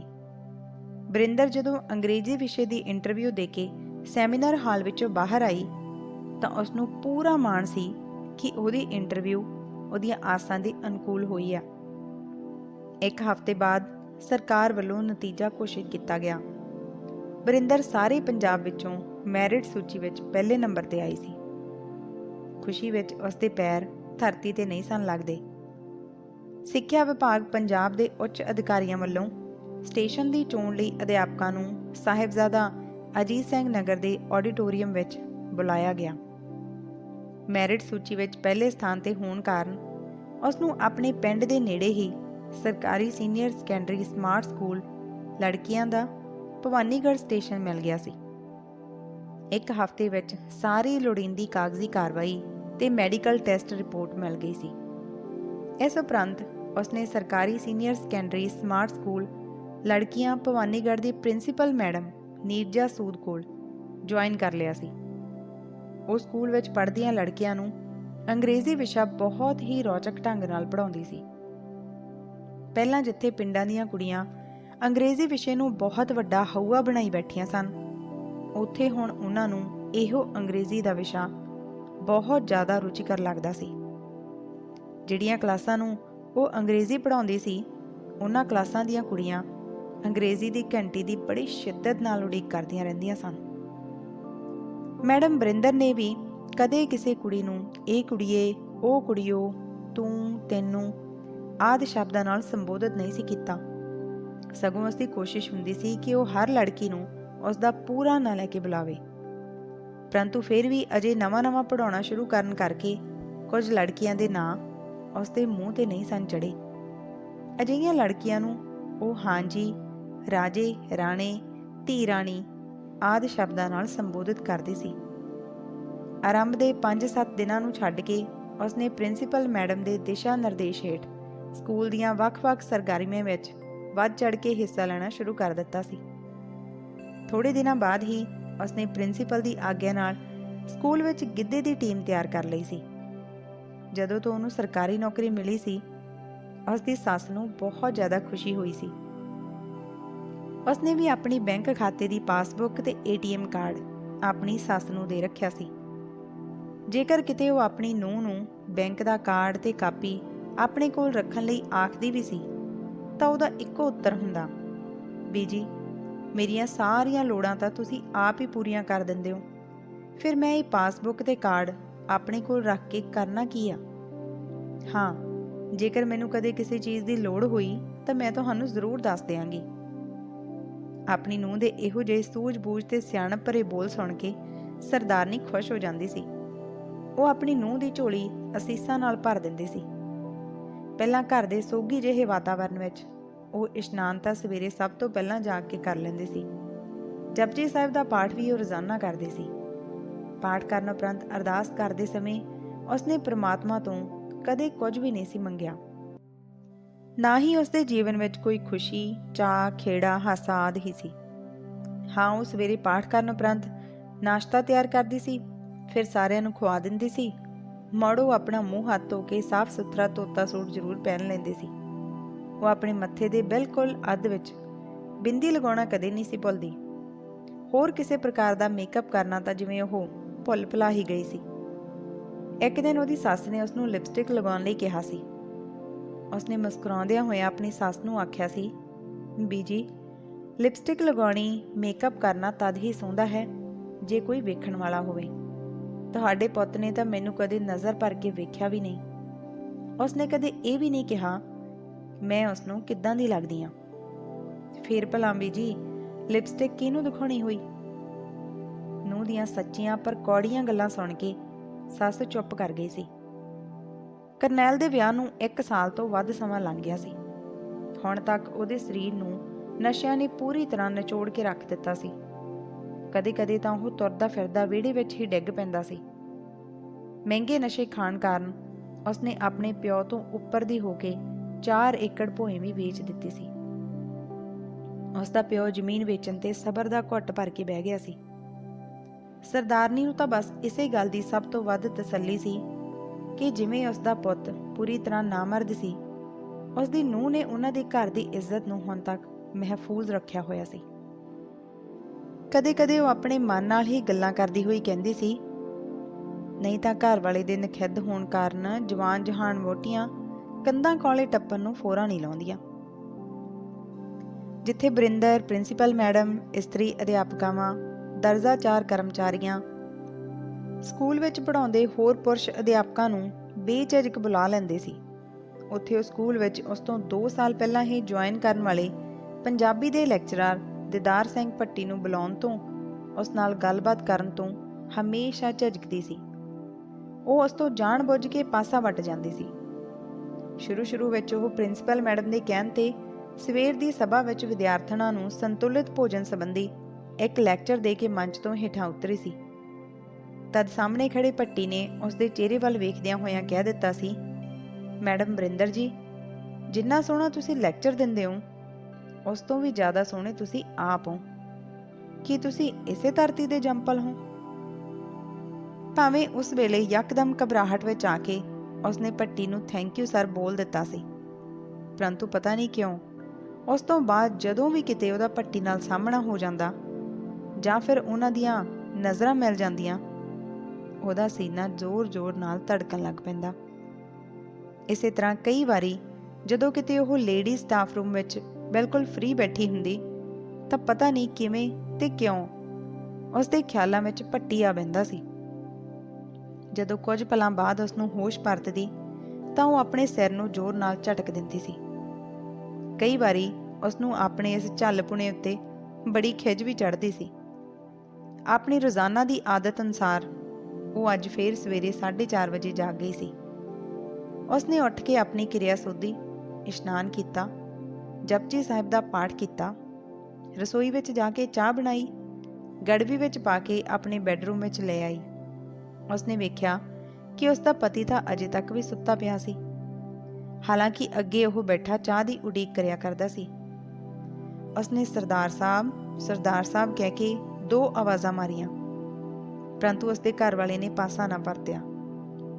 ਜਦੋਂ ਬਰਿੰਦਰ ਨੇ ਕਰਨੈਲ ਦੀ ਬਾਂਹ ਫੜ ਕੇ ਉੱਪਰ ਚੱਕਣ ਦੀ ਕੋਸ਼ਿਸ਼ ਕੀਤੀ ਤਾਂ ਉਸਦੀ ਚੀਕ ਨਿਕਲ ਗਈ।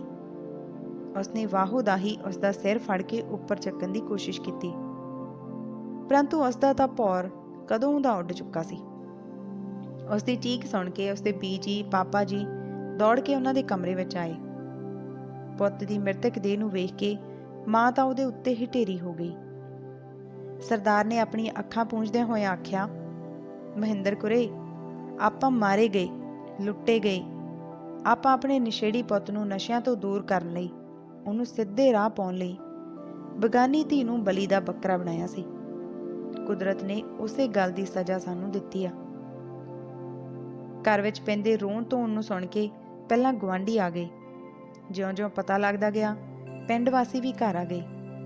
ਤੁਰਤ ਫੁਰਤ ਸਾਰੀਆਂ ਸਾਕ ਸਕੀਰੀਆਂ ਵਿੱਚ ਫੋਨ ਕਰਕੇ ਸੁਨੇਹੇ ਲਾ ਦਿੱਤੇ ਗਏ। ਸਵੇਰੇ 11:30 ਵਜੇ ਪਿੰਡ ਦੇ ਸ਼ਮਸ਼ਾਨ ਘਾਟ ਵਿੱਚ ਕਰਨੈਲ ਦੀ ਮ੍ਰਿਤਕ ਦੇਹ ਦਾ ਅੰਤਿਮ ਸੰਸਕਾਰ ਕਰ ਦਿੱਤਾ ਗਿਆ। ਤੀਜੇ ਦਿਨ ਫੁੱਲ ਚੁਗੇ ਗਏ। ਅਗਲੇ ਐਤਵਾਰ ਨੂੰ ਉਸ ਦਾ ਭੋਗ ਤੇ ਅੰਤਿਮ ਅਰਦਾਸ ਕਰ ਦਿੱਤੀ ਗਈ। ਅੰਤਿਮ ਅਰਦਾਸ ਵਿੱਚ ਬਰਿੰਦਰ ਦੇ ਪੇਕਿਆਂ, ਸਹੁਰਿਆਂ ਤੇ ਉਸ ਦੇ ਸਕੂਲ ਦੇ ਬਹੁਤ ਸਾਰੇ ਸਟਾਫ ਮੈਂਬਰ ਸ਼ਾਮਲ ਹੋਏ। ਪਤੀ ਦੀ ਮੌਤ ਉਪਰੰਤ ਬਰਿੰਦਰ ਨੇ ਬਿਲਕੁਲ ਚੁੱਪ ਹੀ ਧਾਰ ਲਈ। ਇਸ ਤੋਂ ਇਲਾਵਾ ਉਸਨੇ ਕੇਵਲ ਸਫੈਦ ਸੂਟ ਪਹਿਨਣੇ ਸ਼ੁਰੂ ਕਰ ਦਿੱਤੇ। ਜਵਾਈ ਦੇ ਪੂਰਾ ਹੋਣ ਤੇ ਬਰਿੰਦਰ ਦੇ ਮੰਮੀ ਡੈਡੀ ਤਾਂ ਉਸ ਨੂੰ ਆਪਣੇ ਨਾਲ ਹੀ ਲਿਜਾਣਾ ਚਾਹੁੰਦੇ ਸਨ, ਪਰੰਤੂ ਉਹਨੇ ਨਾਲ ਜਾਣ ਤੋਂ ਸਾਫ਼ ਮਨਾ ਕਰ ਦਿੱਤਾ ਸੀ। ਫਿਰ ਉਹਨੇ ਆਪਣੇ ਮੰਮੀ ਡੈਡੀ ਨੂੰ ਕਿਹਾ ਸੀ, ਡੈਡੀ, ਇਹ ਨਹੀਂ ਮੈਥੋਂ ਹੋ ਸਕਣਾ। ਤੁਸੀਂ ਮੈਨੂੰ ਜਿਹੜੇ ਘਰ ਵਿਆਹ ਕੇ ਤੋਰਿਆ ਸੀ, ਮੇਰੀ ਅਰਥੀ ਹੀ ਹੁਣ ਉਸ ਘਰ ਵਿੱਚੋਂ ਨਿਕਲੇਗੀ। ਆਪਣੀ ਧੀ ਦੇ ਦ੍ਰਿੜਤਾ ਭਰੇ ਬੋਲ ਸੁਣ ਕੇ ਉਹ ਦੋਵੇਂ ਜੀ ਚੁੱਪਚਾਪ ਆਪਣੇ ਪਿੰਡ ਨੂੰ ਤੁਰ ਪਏ ਸਨ। ਮੈਡਮ ਬਰਿੰਦਰ ਭਾਵੇਂ ਸਕੂਲ ਦੀਆਂ ਵਿਦਿਆਰਥਣਾਂ ਨੂੰ ਤਾਂ ਪਹਿਲਾਂ ਵਾਂਗ ਹੀ ਪੂਰੀ ਰੀਝ ਤੇ ਨੀਝ ਨਾਲ ਪੜ੍ਹਾਉਂਦੀ ਸੀ, ਪਰੰਤੂ ਉਸ ਦੀਆਂ ਅੱਖਾਂ ਵਿਚਲੀ ਚਮਕ, ਉਸ ਦੇ ਗੁਲਾਬੀ ਹੋਠਾਂ ਦੀ ਰੰਗਤ ਤੇ ਉਸ ਦੀ ਚਾਲ ਵਿਚਲਾ ਛੋਲਾਪਣ ਜਿਵੇਂ ਕਿਧਰੇ ਗੁੰਮ ਗਵਾਚ ਗਿਆ ਹੋਵੇ। ਪ੍ਰਿੰਸੀਪਲ ਮੈਡਮ ਤੇ ਕਈ ਇਸਤਰੀ ਅਧਿਆਪਕਾਵਾਂ ਦਬੀ ਜ਼ਬਾਨ ਨਾਲ ਉਸ ਦੇ ਦੂਜੇ ਵਿਆਹ ਦੀ ਗੱਲ ਤਾਂ ਚਲਾਉਂਦੀਆਂ ਸਨ, ਪਰੰਤੂ ਉਹ ਉਸ ਦੀਆਂ ਅੱਖਾਂ ਵਿਚਲੇ ਰੋਹ ਨੂੰ ਵੇਖ ਕੇ ਦੜ ਵੱਟ ਜਾਂਦੀਆਂ ਸਨ। ਉਂਝ ਉਹ ਦਿਲੋਂ ਚਾਹੁੰਦੀਆਂ ਸਨ ਕਿ ਮੈਡਮ ਬਰਿੰਦਰ ਦੇ ਕੱਪੜਿਆਂ ਦੀ ਰੰਗਤ ਇੱਕ ਵਾਰੀ ਫੇਰ ਸਤਰੰਗੀ ਪੀਂਘ ਜਿਹੀ ਹੋ ਜਾਵੇ। ਘਰ ਵਿੱਚ ਵੀ ਇੱਕ ਦਿਨ ਉਹਦੀ ਸੱਸ ਨੇ ਉਹਦੇ ਪਹਿਨੇ ਚਿੱਟੇ ਸੂਟ ਨੂੰ ਵੇਖ ਕੇ ਆਪਣਾ ਦਿਲ ਪੱਕਾ ਕਰਕੇ ਉਹਨੂੰ ਕਹਿ ਦਿੱਤਾ ਸੀ, ਪੁੱਤ ਬਰਿੰਦਰ, ਜੇ ਤੂੰ ਮੇਰੇ ਆਖੇ ਲੱਗੇ ਤਾਂ ਮੈਂ ਤੇ ਤੇਰੇ ਬਾਪੂ ਜੀ ਤੈਨੂੰ ਧੀ ਬਣਾ ਕੇ ਇਸ ਘਰੋਂ ਵਿਦਾ ਕਰਨਾ ਚਾਹੁੰਦੇ ਹਾਂ। ਸ਼ਾਇਦ ਇਸੇ ਤਰ੍ਹਾਂ ਅਸੀਂ ਆਪਣੀ ਕੀਤੀ ਗਲਤੀ ਦਾ ਕੁਝ ਪ੍ਰਾਇਸ਼ਚਿਤ ਕਰ ਸਕੀਏ। ਤਦ ਉਸਨੇ ਕੋਈ ਉੱਤਰ ਨਹੀਂ ਸੀ ਦਿੱਤਾ। ਉਸਨੇ ਆਪਣੀ ਸੱਸ ਨੂੰ ਜੱਫੀ ਵਿੱਚ ਘੁੱਟ ਕੇ ਰੋਣਾ ਸ਼ੁਰੂ ਕਰ ਦਿੱਤਾ ਸੀ। ਇੱਕ ਦਿਨ ਸਕੂਲ ਵਿੱਚ ਅੱਧੀ ਛੁੱਟੀ ਦੀ ਘੰਟੀ ਵੱਜ ਚੁੱਕੀ ਸੀ। Madam Barinder lady staff room ਵਿੱਚ ਖਾਣਾ ਖਾ ਚੁੱਕੀ ਸੀ। ਹੁਣੇ ਉਹ ਹੱਥ ਧੋ ਕੇ ਹਟੀ ਸੀ। ਉਸੇ ਵੇਲੇ ਸਕੂਲ ਦੀ ਸੇਵਿਕਾ ਬੀਬੀ ਆਸ਼ਾ ਰਾਣੀ ਅੰਦਰ ਆਈ। ਉਹ ਬੋਲੀ, ਮੈਡਮ ਜੀ, ਪ੍ਰਿੰਸੀਪਲ ਮੈਡਮ ਤੁਹਾਨੂੰ ਦਫ਼ਤਰ ਵਿੱਚ ਬੁਲਾ ਰਹੇ ਹਨ। ਜਿਉਂ ਹੀ ਉਹ ਦਫ਼ਤਰ ਦਾ ਜਾਲੀ ਵਾਲਾ ਦਰਵਾਜ਼ਾ ਖੋਲ੍ਹ ਕੇ ਅੰਦਰ ਗਈ ਤਾਂ ਪ੍ਰਿੰਸੀਪਲ ਨੇ ਉਸ ਨੂੰ ਕਿਹਾ, ਮੈਡਮ ਬਰਿੰਦਰ ਕੌਰ, ਆ ਜਾਓ, ਬੈਠੋ। ਜਿਉਂ ਹੀ ਉਹ ਖਾਲੀ ਪਈ ਕੁਰਸੀ ਤੇ ਬੈਠੀ ਤਦ ਪ੍ਰਿੰਸੀਪਲ ਨੇ ਕਿਹਾ, ਇਹਨਾਂ ਨੂੰ ਮਿਲੋ। ਇਹ ਡਾਕਟਰ ਦਲਜੀਤ ਕੌਰ ਮੰਗਟ, ਸਰਕਾਰੀ ਸੀਨੀਅਰ ਸੈਕੰਡਰੀ ਸਮਾਰਟ ਸਕੂਲ ਲੜਕੀਆਂ, ਮਾਡਲ ਟਾਊਨ ਪਟਿਆਲਾ ਵਿੱਚ ਪ੍ਰਿੰਸੀਪਲ ਹਨ। ਅਸੀਂ ਦੋਵੇਂ ਬਚਪਨ ਤੋਂ ਸਹੇਲੀਆਂ ਹਾਂ, ਹਮ ਜਮਾਤੀ ਵੀ ਰਹੀਆਂ ਹਾਂ। ਅਸੀਂ ਜਦੋਂ ਵੀ ਆਪਸ ਵਿੱਚ ਮਿਲਦੀਆਂ ਜਾਂ ਇੱਕ ਦੂਜੀ ਨੂੰ ਫੋਨ ਕਰਦੀਆਂ ਤਦ ਮੈਂ ਅਕਸਰ ਤੁਹਾਡੀ ਗੱਲ ਕਰ ਲੈਂਦੀ ਸਾਂ ਕਿ ਮੇਰੇ ਸਕੂਲ ਵਿੱਚ ਅੰਗਰੇਜ਼ੀ ਦੀ ਮਿਸਟਰੈਸ ਮੈਡਮ ਬਰਿੰਦਰ ਕੌਰ ਬਹੁਤ ਹੀ ਸੁਹਿਰਦ, ਨੇਕ, ਮਿਹਨਤੀ ਤੇ ਬਹੁਤ ਹੀ ਪਿਆਰੀ ਲੜਕੀ ਆ। ਅੱਜ ਇਹ ਸਪੈਸ਼ਲ ਤੁਹਾਨੂੰ ਮਿਲਣ ਲਈ ਪਟਿਆਲੇ ਤੋਂ ਆਏ ਹਨ। ਮੈਡਮ ਬਰਿੰਦਰ ਨੇ ਆਪਣੇ ਪ੍ਰਿੰਸੀਪਲ ਦੀਆਂ ਸਾਰੀਆਂ ਗੱਲਾਂ ਸੁਣ ਕੇ ਪ੍ਰਿੰਸੀਪਲ ਮੰਗਟ ਨੂੰ ਸਤਿ ਸ੍ਰੀ ਅਕਾਲ ਬੁਲਾਈ। ਪ੍ਰਿੰਸੀਪਲ ਨੇ ਵੀ ਸਤਿ ਸ੍ਰੀ ਅਕਾਲ ਦਾ ਜਵਾਬ ਬਹੁਤ ਹੀ ਇਤਫਾਕ ਸਹਿਤ ਦਿੰਦਿਆਂ ਹੋਇਆਂ ਆਖਿਆ, ਬਰਿੰਦਰ, ਪ੍ਰਿੰਸੀਪਲ ਨੀਰਜਾ ਨੇ ਤੁਹਾਡੇ ਬਾਰੇ ਮੈਨੂੰ ਜੋ ਕਿਹਾ ਸੀ ਉਹ ਬਿਲਕੁਲ ਦਰੁਸਤ ਹੀ ਕਿਹਾ ਸੀ। ਮੰਗਟ ਮੈਡਮ ਦੇ ਮੂੰਹੋਂ ਆਪਣੀ ਵਡਿਆਈ ਸੁਣ ਕੇ ਉਸ ਨੂੰ ਬਹੁਤ ਵਧੀਆ ਲੱਗਿਆ, ਪਰੰਤੂ ਅਜੇ ਤੱਕ ਉਸ ਨੂੰ ਇਹ ਸਮਝ ਨਹੀਂ ਸੀ ਲੱਗੀ ਕਿ ਪ੍ਰਿੰਸੀਪਲ ਨੇ ਮੈਨੂੰ ਇੱਥੇ ਦਫ਼ਤਰ ਵਿੱਚ ਕਿਉਂ ਬੁਲਾਇਆ ਹੈ। ਪ੍ਰਿੰਸੀਪਲ ਮਾਂਗਟ ਸਪੈਸ਼ਲ ਪਟਿਆਲੇ ਤੋਂ ਚੱਲ ਕੇ ਮੈਨੂੰ ਮਿਲਣ ਲਈ ਕਿਉਂ ਆਏ ਹਨ? ਆਪਣੇ ਮਨ ਵਿੱਚ ਹੀ ਗੁਣਾ ਤਕਸੀਮ ਕਰਦੀ ਹੋਈ ਬਰਿੰਦਰ ਨੇ ਮੈਡਮ ਮਾਂਗਟ ਨੂੰ ਪੁੱਛਿਆ, ਪ੍ਰਿੰਸੀਪਲ ਮੈਡਮ, ਦੱਸੋ ਜੀ, ਮੇਰੇ ਲਈ ਕੀ ਹੁਕਮ ਹੈ? ਮੈਂ ਤੁਹਾਡੀ ਕੀ ਸੇਵਾ ਕਰ ਸਕਦੀ ਹਾਂ? ਪ੍ਰਿੰਸੀਪਲ ਨੇ ਬਰਿੰਦਰ ਦੇ ਅੰਦਰ ਉੱਠਦੇ ਸਵਾਲਾਂ ਨੂੰ ਭਾਂਪਦਿਆਂ ਹੋਇਆਂ ਆਖਿਆ, ਕੋਈ ਗੱਲ ਨਹੀਂ, ਅਜੇ ਹੁਣੇ ਤਾਂ ਆਪਾਂ ਮਿਲੇ ਆ, ਕਾਹਲੀ ਕਾਹਦੀ ਆ? ਦੇਖੋ ਮੈਡਮ ਬਰਿੰਦਰ, ਜਿਸ ਮਕਸਦ ਲਈ ਮੈਂ ਅੱਜ ਉਚੇਚੇ ਤੌਰ ਤੇ ਤੁਹਾਨੂੰ ਮਿਲਣ ਆਈ ਹਾਂ, ਉਹਦੇ ਵਾਸਤੇ ਮੈਂ ਤੁਹਾਨੂੰ ਹੁਕਮ ਕੋਈ ਨਹੀਂ ਕਰ ਸਕਦੀ। ਤੁਸੀਂ ਤਾਂ ਮੇਰੀ ਛੋਟੀ ਭੈਣ ਜਿਹੇ ਹੋ। ਹਾਂ, ਤੁਹਾਨੂੰ ਬੇਨਤੀ ਜ਼ਰੂਰ ਕਰ ਸਕਦੀ ਹਾਂ, ਜੇਕਰ ਤੁਸੀਂ ਪ੍ਰਵਾਨ ਕਰ ਸਕੋ। ਬਰਿੰਦਰ ਨੇ ਮਾਂਗਟ ਮੈਡਮ ਦੇ ਇਰਾਦੇ ਨੂੰ ਕੁਝ ਭਾਂਪਦਿਆਂ ਹੋਇਆਂ ਉਸ ਦੀਆਂ ਅੱਖਾਂ ਵਿੱਚ ਪ੍ਰਸ਼ਨ ਸੂਚਕ ਨਜ਼ਰਾਂ ਨਾਲ ਵੇਖਦਿਆਂ ਹੋਇਆਂ ਆਖਿਆ, ਪ੍ਰਿੰਸੀਪਲ ਮੈਡਮ, ਤੁਸੀਂ ਉਮਰ ਤੇ ਅਹੁਦੇ ਵਿੱਚ ਮੇਰੇ ਤੋਂ ਵੱਡੇ ਹੋ। ਫਿਰ ਤੁਸੀਂ ਮੇਰੇ ਪ੍ਰਿੰਸੀਪਲ ਮੈਡਮ ਜੀ ਦੀ ਬਚਪਨ ਦੀ ਸਹੇਲੀ ਹੋ, ਉਹਨਾਂ ਦੀ ਕਲਾਸਮੇਟ ਰਹੇ ਹੋ। ਇਸ ਲਿਹਾਜ਼ ਨਾਲ ਤੁਹਾਨੂੰ ਪੂਰਾ ਹੱਕ ਆ ਕਿ ਤੁਸੀਂ ਮੇਰੇ ਤੇ ਭਰੋਸਾ ਕਰਕੇ ਮੈਨੂੰ ਕੋਈ ਵੀ ਹੁਕਮ ਕਰੋ। ਤੁਸੀਂ ਜੋ ਵੀ ਹੁਕਮ ਕਰੋਗੇ, ਜੇਕਰ ਉਹ ਮੇਰੇ ਹੱਥ ਵੱਸ ਹੋਇਆ ਤਾਂ ਮੈਂ ਉਸ ਨੂੰ ਆਪਣੀ ਜਾਨ ਦੇ ਕੇ ਵੀ ਪੂਰਾ ਕਰੂੰਗੀ। ਬਸ ਤੁਸੀਂ ਹੁਕਮ ਕਰੋ ਜੀ। ਆਖਰੀ ਵਾਕ ਬਰਿੰਦਰ ਨੇ ਪੂਰੇ ਦਾਅਵੇ ਨਾਲ ਕਹਿ ਤਾਂ ਦਿੱਤਾ ਸੀ, ਪਰੰਤੂ ਉਸ ਨੂੰ ਆਪਣੇ ਅੰਦਰ ਹੀ ਅੰਦਰ ਇੱਕ ਧੜਕੂ ਵੀ ਲੱਗਾ ਹੋਇਆ ਸੀ ਕਿ ਪਤਾ ਨਹੀਂ ਪ੍ਰਿੰਸੀਪਲ ਮੈਡਮ ਕੀ ਹੁਕਮ ਕਰਨ ਵਾਲੇ ਹਨ। ਮੈਡਮ ਮਾਂਗਟ ਆਪਣੀ ਕੁਰਸੀ ਤੋਂ ਉੱਠੀ। ਉਹ ਬਰਿੰਦਰ ਦੇ ਬਿਲਕੁਲ ਨੇੜੇ ਆ ਗਈ। ਉਸਨੇ ਉਸਦੇ ਚਿਹਰੇ ਨੂੰ ਆਪਣੇ ਹੱਥਾਂ ਵਿੱਚ ਲੈ ਲਿਆ, ਫਿਰ 2-3 ਵਾਰ ਉਸਦੇ ਵਾਲਾਂ ਵਿੱਚ ਹੱਥ ਫੇਰਿਆ। ਤਦ ਉਹ ਬੋਲੀ, ਮੇਰੀ ਪਿਆਰੀ ਬਰਿੰਦਰ, ਤੂੰ ਸੱਚਮੁੱਚ ਪ੍ਰਿੰਸੀਪਲ ਨੀਰਜਾ ਦੇ ਕਹਿਣ ਅਨੁਸਾਰ ਬਹੁਤ ਹੀ ਪਿਆਰੀ ਕੁੜੀ ਆ। ਤੇਰੀ ਸੂਝ-ਬੂਝ, ਸਿਆਣਪ, ਲਿਆਕਤ, ਸੁਹਿਰਦਤਾ, ਸੁਹੱਪਨ ਦਾ ਕੋਈ ਜਵਾਬ ਨਹੀਂ ਆ। ਮੈਂ ਤੇਰੇ ਕੋਲੋਂ ਅਜਿਹਾ ਕੁਝ ਵੀ ਨਹੀਂ ਮੰਗਣ ਆਈ ਜਿਸ ਲਈ ਤੈਨੂੰ ਜਾਨ ਵਾਰਨ ਦੀ ਲੋੜ ਪਵੇ। ਹਾਂ, ਜੇਕਰ ਤੁਸੀਂ ਤੇ ਤੁਹਾਡੇ ਪਰਿਵਾਰ ਵਾਲੇ ਸਵੀਕਾਰ ਕਰਨ ਤਾਂ ਮੈਂ ਆਪਣੇ ਛੋਟੇ ਵੀਰ ਦੀਦਾਰ ਸਿੰਘ ਭੱਟੀ ਲਈ ਤੁਹਾਡਾ ਹੱਥ ਮੰਗਣ ਆਈ ਹਾਂ। ਦੀਦਾਰ ਮੇਰਾ ਸਕਾ ਭਰਾ ਹੈ, ਮੇਰੇ ਨਾਲੋਂ 10 ਸਾਲ ਛੋਟਾ ਹੈ। ਉਸਨੇ ਮੈਨੂੰ ਤੇਰੇ ਬਾਰੇ ਸਾਰਾ ਕੁਝ ਦੱਸ ਦਿੱਤਾ। ਦੀਦਾਰ ਤੈਨੂੰ ਬਹੁਤ ਜ਼ਿਆਦਾ ਪਸੰਦ ਕਰਦਾ, ਉਹ ਤੈਨੂੰ ਬਹੁਤ ਜ਼ਿਆਦਾ ਪਿਆਰ ਕਰਦਾ। ਸਾਡੇ ਸਾਰੇ ਪਰਿਵਾਰ ਨੂੰ ਤੇਰੇ ਬੀਤੇ ਸਮੇਂ ਨਾਲ ਕੋਈ ਸੰਬੰਧ ਨਹੀਂ ਹੈ, ਨਾ ਹੀ ਅਸੀਂ ਤੁਹਾਡੇ ਉਸ ਬੀਤੇ ਸਮੇਂ ਸੰਬੰਧੀ ਕਦੀ ਕੋਈ ਸਵਾਲ ਤੁਹਾਨੂੰ ਪੁੱਛਾਂਗੇ। ਹਾਲਾਂਕਿ ਮੇਰੇ ਛੋਟੇ ਵੀਰ ਨੂੰ ਬਹੁਤ ਵੱਡੇ ਘਰਾਂ ਦੀਆਂ ਪੜ੍ਹੀਆਂ ਲਿਖੀਆਂ ਸਰਵਿਸ ਕਰਦੀਆਂ ਕੁੜੀਆਂ ਦੇ ਰਿਸ਼ਤੇ ਆ ਰਹੇ ਹਨ, ਪਰੰਤੂ ਉਹਦੀ ਇੱਕੋ ਜ਼ਿੱਦ ਹੈ ਕਿ ਜੇਕਰ ਉਹ ਵਿਆਹ ਕਰਵਾਏਗਾ ਤਾਂ ਕੇਵਲ ਮੈਡਮ ਬਰਿੰਦਰ ਨਾਲ ਹੀ ਕਰਵਾਏਗਾ, ਨਹੀਂ ਤਾਂ ਉਹ ਵਿਆਹ ਹੀ ਨਹੀਂ ਕਰਵਾਏਗਾ। ਬਰਿੰਦਰ, ਤੁਸੀਂ ਆਪਣੇ ਘਰ ਜਾ ਕੇ ਬੜੇ ਠੰਡੇ ਮਤੇ ਨਾਲ ਵਿਚਾਰ ਕਰਨਾ ਕਿ ਤੁਹਾਡੇ ਅੰਦਰਲੇ ਮਨ ਦਾ ਕੀ ਫੈਸਲਾ ਹੈ। ਹਾਂ, ਇੱਕ ਗੱਲ ਮੈਂ ਤੁਹਾਨੂੰ ਯਕੀਨ ਨਾਲ ਕਹਿ ਸਕਦੀ ਹਾਂ, ਜੇਕਰ ਕੁਦਰਤ ਸਾਡੇ ਪਰਿਵਾਰ ਤੇ ਮਿਹਰਬਾਨ ਹੋਈ ਤਾਂ ਤੁਸੀਂ ਮੇਰੇ ਛੋਟੇ ਵੀਰ ਨਾਲ ਵਿਆਹੇ ਗਏ ਤਾਂ ਮੇਰਾ ਵੀਰ ਦੁਨੀਆ ਜਹਾਨ ਦੀਆਂ ਸਾਰੀਆਂ ਖੁਸ਼ੀਆਂ ਤੁਹਾਡੀ ਝੋਲੀ ਵਿੱਚ ਪਾਏਗਾ, ਜਿਹੜੀਆਂ ਖੁਸ਼ੀਆਂ ਦੀ ਤਾਂਘ ਹਰ ਇੱਕ ਮੁਟਿਆਰ ਆਪਣੀ ਹਿਰਦੇ ਵਿੱਚ ਰੱਖਦੀ ਹੁੰਦੀ ਆ। ਬਸ, ਇਸ ਤੋਂ ਵੱਧ ਮੈਂ ਹੋਰ ਕੁਝ ਵੀ ਨਹੀਂ ਕਹਿਣਾ। ਪ੍ਰਿੰਸੀਪਲ ਮਾਂਗਟ ਦੀਆਂ ਗੱਲਾਂ ਸੁਣ ਬਰਿੰਦਰ ਨੇ ਬਹੁਤ ਹੀ ਨਿਮਰਤਾ ਸਹਿਤ ਹੌਲੀ ਜਿਹੀ ਆਵਾਜ਼ ਵਿੱਚ ਕਿਹਾ, ਸਤਿਕਾਰਯੋਗ ਪ੍ਰਿੰਸੀਪਲ ਮੈਡਮ ਜੀ, ਸਭ ਤੋਂ ਪਹਿਲਾਂ ਤਾਂ ਮੈਂ ਤੁਹਾਡੀ ਧੰਨਵਾਦੀ ਹਾਂ ਕਿ ਤੁਸੀਂ ਮੈਨੂੰ ਮਿਲਣ ਲਈ ਵਿਸ਼ੇਸ਼ ਤੌਰ ਤੇ ਪਟਿਆਲੇ ਤੋਂ ਚੱਲ ਕੇ ਆਏ ਹੋ। ਦੂਜਾ, ਤੁਸੀਂ ਆਪ ਬੜੇ ਸਨਮਾਨਜਨਕ ਅਹੁਦੇ ਤੇ ਬਿਰਾਜਮਾਨ ਹੋ। ਤੁਹਾਡੇ ਵੀਰ ਜੀ ਭੱਟੀ ਸਰ ਵੀ ਲੈਕਚਰਰ ਲੱਗੇ ਹੋਏ ਹਨ, ਫਿਰ ਵੀ ਤੁਸੀਂ ਮੇਰੇ ਵਿੱਚ ਭਰੋਸਾ ਜਤਾਇਆ ਹੈ, ਮੈਨੂੰ ਆਪਣੇ ਵੀਰ ਜੀ ਨਾਲ ਵਿਆਹ ਲਈ ਆਫਰ ਕੀਤੀ ਆ, ਜਿਸ ਲਈ ਮੈਂ ਤੁਹਾਡੀ ਸ਼ੁਕਰਗੁਜ਼ਾਰ ਹਾਂ। ਪਰੰਤੂ ਇਸ ਸੰਦਰਭ ਵਿੱਚ ਫਿਲਹਾਲ ਮੈਂ ਆਪਣੇ ਪੱਧਰ ਤੇ ਕੁਝ ਵੀ ਨਹੀਂ ਸੋਚਿਆ। ਤੀਜਾ, ਤੁਹਾਨੂੰ ਸ਼ਾਇਦ ਜਾਣਕਾਰੀ ਨਹੀਂ ਹੈ ਕਿ ਮੈਂ ਵਿਡੋ ਹਾਂ। ਮੇਰੇ ਆਪਣੇ ਮੰਮੀ ਡੈਡੀ ਨੇ ਤਾਂ ਮੈਨੂੰ ਇੱਕ ਵਾਰੀ ਵਿਆਹ ਕੇ ਆਪਣਾ ਫਰਜ਼ ਨਿਭਾ ਦਿੱਤਾ। ਅੱਗੇ ਮੈਨੂੰ ਖੁਸ਼ੀ ਮਿਲੇ ਜਾਂ ਦੁੱਖ ਮਿਲੇ, ਇਹ ਮੇਰੇ ਆਪਣੇ ਹਿੱਸੇ ਆਏ ਹਨ। ਇਸ ਵਿੱਚ ਮੇਰੇ ਜਨਮਦਾਤੇ ਤੇ ਮੇਰੀ ਸੱਸ ਮਾਂ ਤੇ ਬਾਪੂ ਜੀ ਦਾ ਕੋਈ ਦੋਸ਼ ਨਹੀਂ ਆ। ਬਾਕੀ ਹੁਣ ਮੇਰੇ ਜੀਵਨ ਦਾ ਫੈਸਲਾ ਮੇਰੀ ਸੱਸ ਮਾਂ ਤੇ ਬਾਪੂ ਜੀ ਹੀ ਕਰਨਗੇ। ਮੈਂ ਉਹਨਾਂ ਦੀ ਆਗਿਆ ਤੋਂ ਬਗੈਰ ਕੋਈ ਵੀ ਵਾਅਦਾ ਤੁਹਾਡੇ ਨਾਲ ਨਹੀਂ ਕਰ ਸਕਦੀ।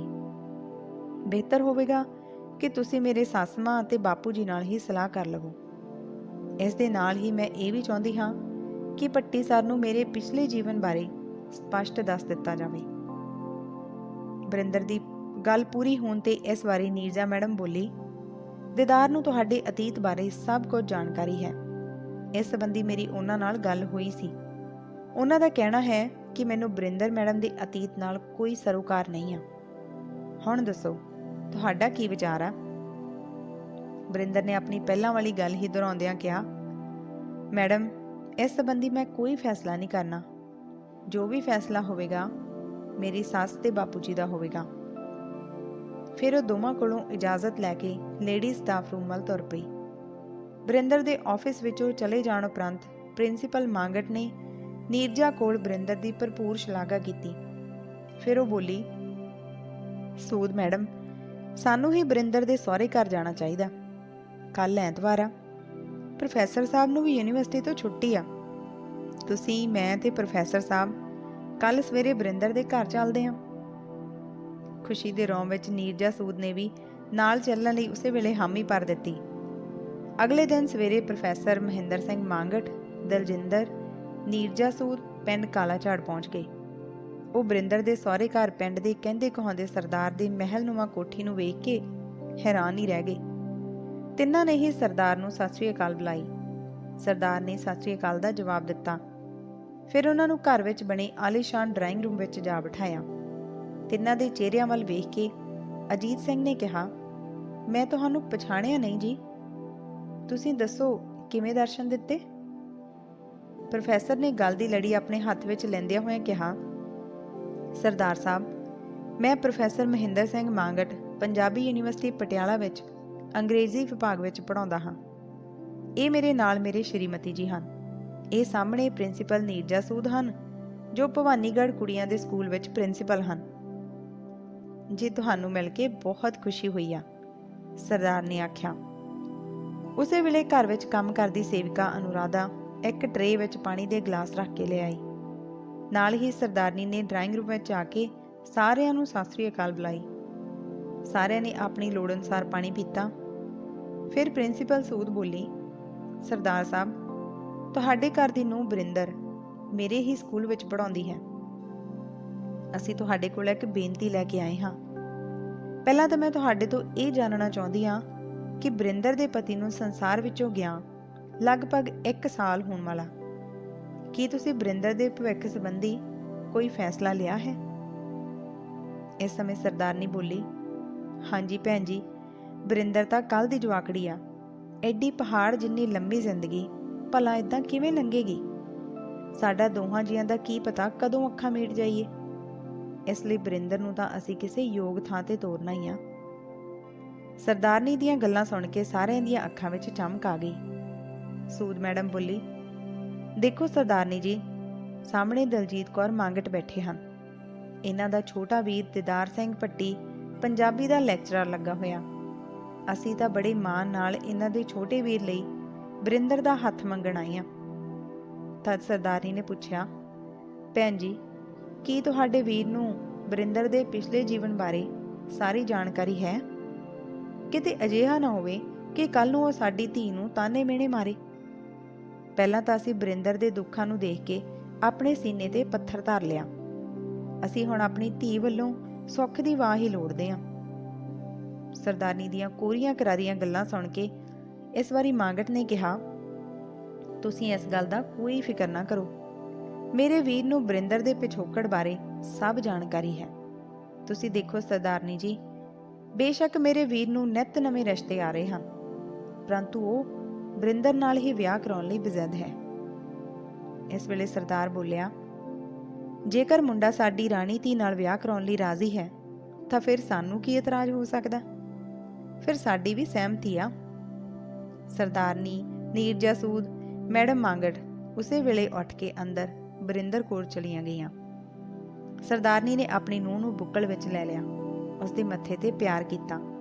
ਫਿਰ ਉਹ ਬੋਲੀ, ਲੈ ਧੀਏ, ਜਿਵੇਂ ਤੇਰੇ ਬਾਪੂ ਜੀ ਤੈਨੂੰ ਵਿਆਹ ਕੇ ਇਸ ਕੋਠੀ ਵਿੱਚ ਲਿਆਏ ਸਨ, ਉਵੇਂ ਹੀ ਅਸੀਂ ਤੈਨੂੰ ਵਿਆਹ ਕੇ ਹੁਣ ਆਪਣੇ ਹੱਥੀਂ ਕੰਨਿਆਦਾਨ ਕਰਾਂਗੇ। ਉਸਨੇ ਆਪਣੀ ਸੱਸ ਮਾਂ ਨੂੰ ਜ਼ੋਰ ਨਾਲ ਘੁੱਟ ਲਿਆ। ਤਦ ਉਹ ਬੋਲੀ, ਬੀਜੀ। ਇਸ ਤੋਂ ਪਿੱਛੋਂ ਉਹ ਹੋਰ ਇੱਕ ਵੀ ਸ਼ਬਦ ਨਾ ਬੋਲ ਸਕੀ। ਬਸ ਉਸਦੀਆਂ ਅੱਖਾਂ ਵਿੱਚੋਂ ਲਗਾਤਾਰ ਹੰਝੂ ਵਹਿ ਰਹੇ ਸਨ। ਸਰਦਾਰਨੀ ਨੇ ਆਪਣੀ ਨੂੰਹ ਦੇ ਵਹਿ ਰਹੇ ਹੰਝੂਆਂ ਦੀ ਭਾਸ਼ਾ ਨੂੰ ਸਮਝਦੇ ਹੋਏ ਮਾਂਗੜ ਤੇ ਨੀਰਜਾ ਸੂਦ ਨੂੰ ਵਧਾਈਆਂ ਦੇ ਦਿੱਤੀਆਂ।